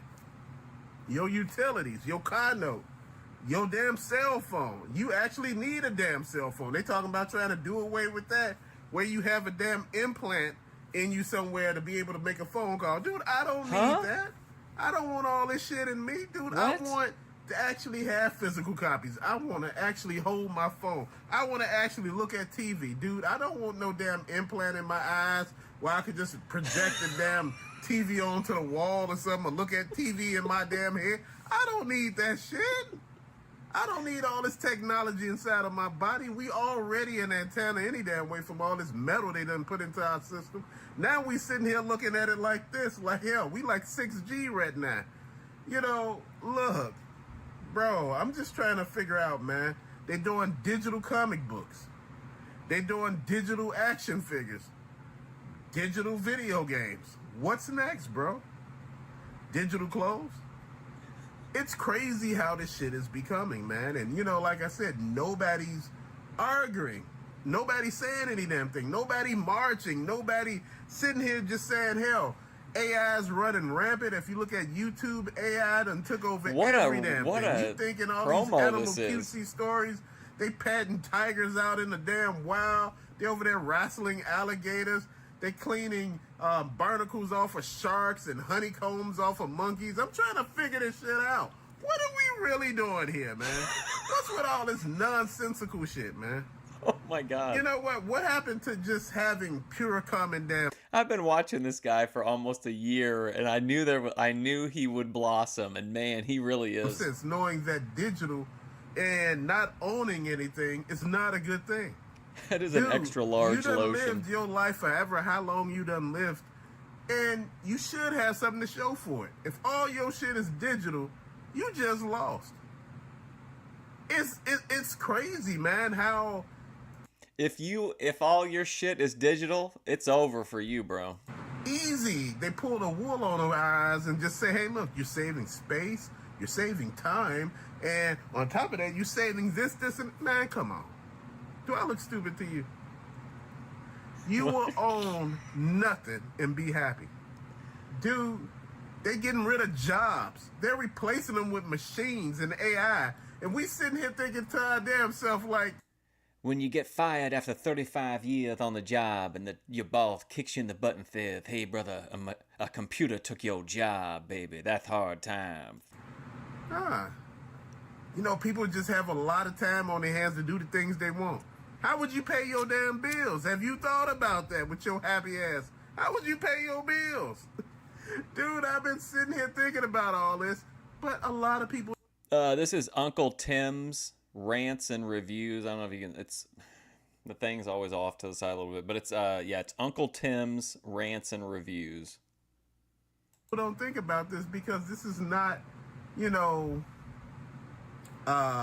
something that a lot of people think about. A lot of people don't care about this stuff, man.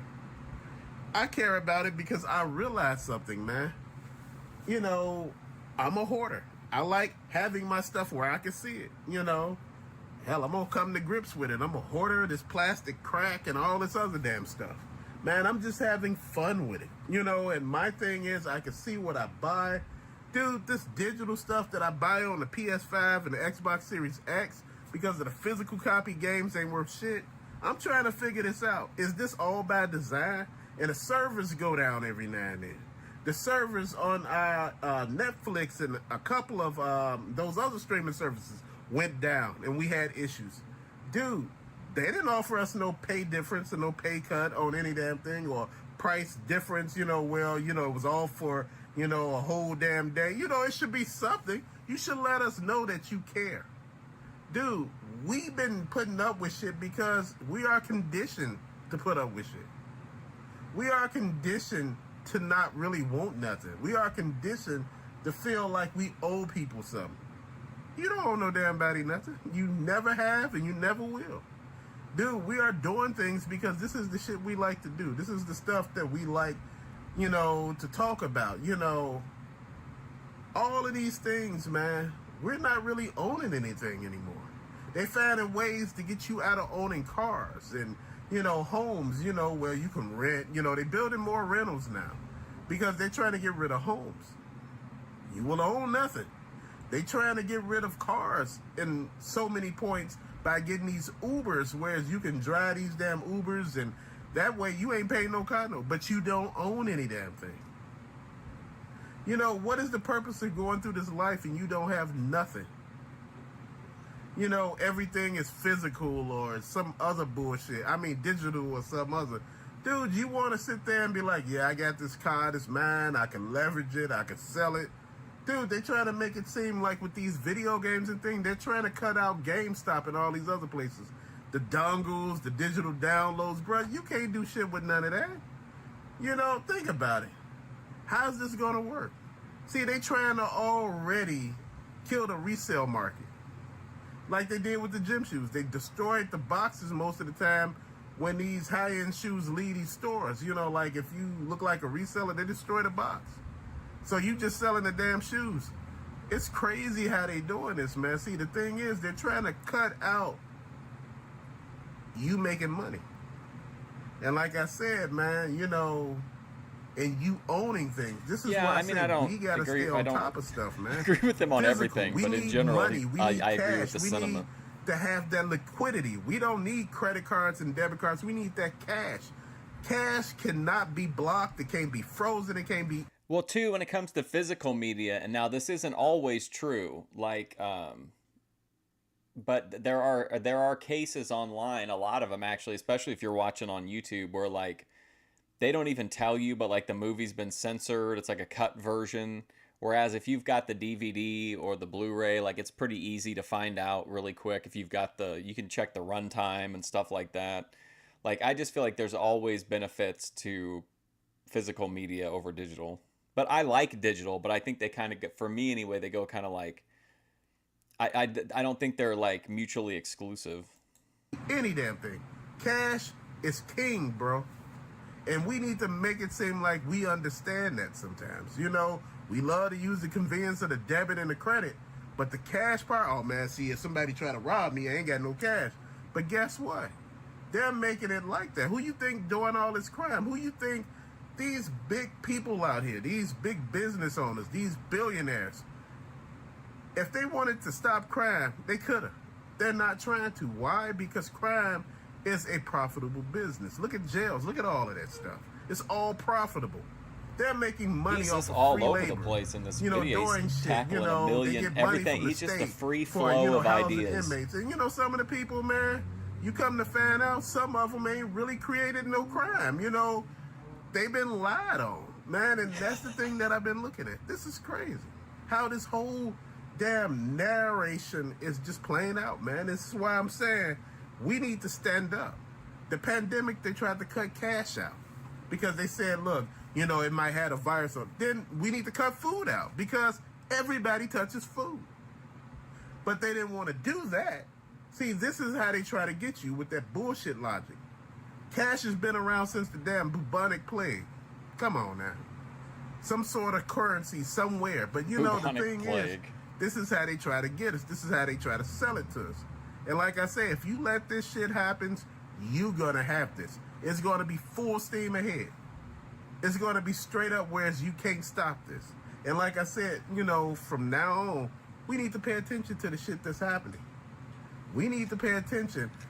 I mean, like, it's depressing to say this, but I think it's just reality that when it comes to picture quality or whatever, whether you're seeing the entire movie or not, I think for the vast majority of people, the only factor when it comes to what they watch is convenience, what's on the splash page on Netflix. If you look at the numbers, that's the stuff that gets, you know, the majority of the views. Like, I just don't think people care. I think that's why we're seeing the direction in movies and TV shows is that, like, they're just like, I read an article that said that, like, Netflix is asking people in the movies to narrate what they're doing because they know that people are just have it on in the background and they don't want them to just, like, if they're walking over to a door, they're supposed to, like, address that somehow, that they're walking over to a door. Like, because they're just shifting the entire way movies are made to fit this, like, you know, this, like, new type of audience, I guess. But I don't want all the latest new stuff, man. You know, like I said, I take my time on stuff.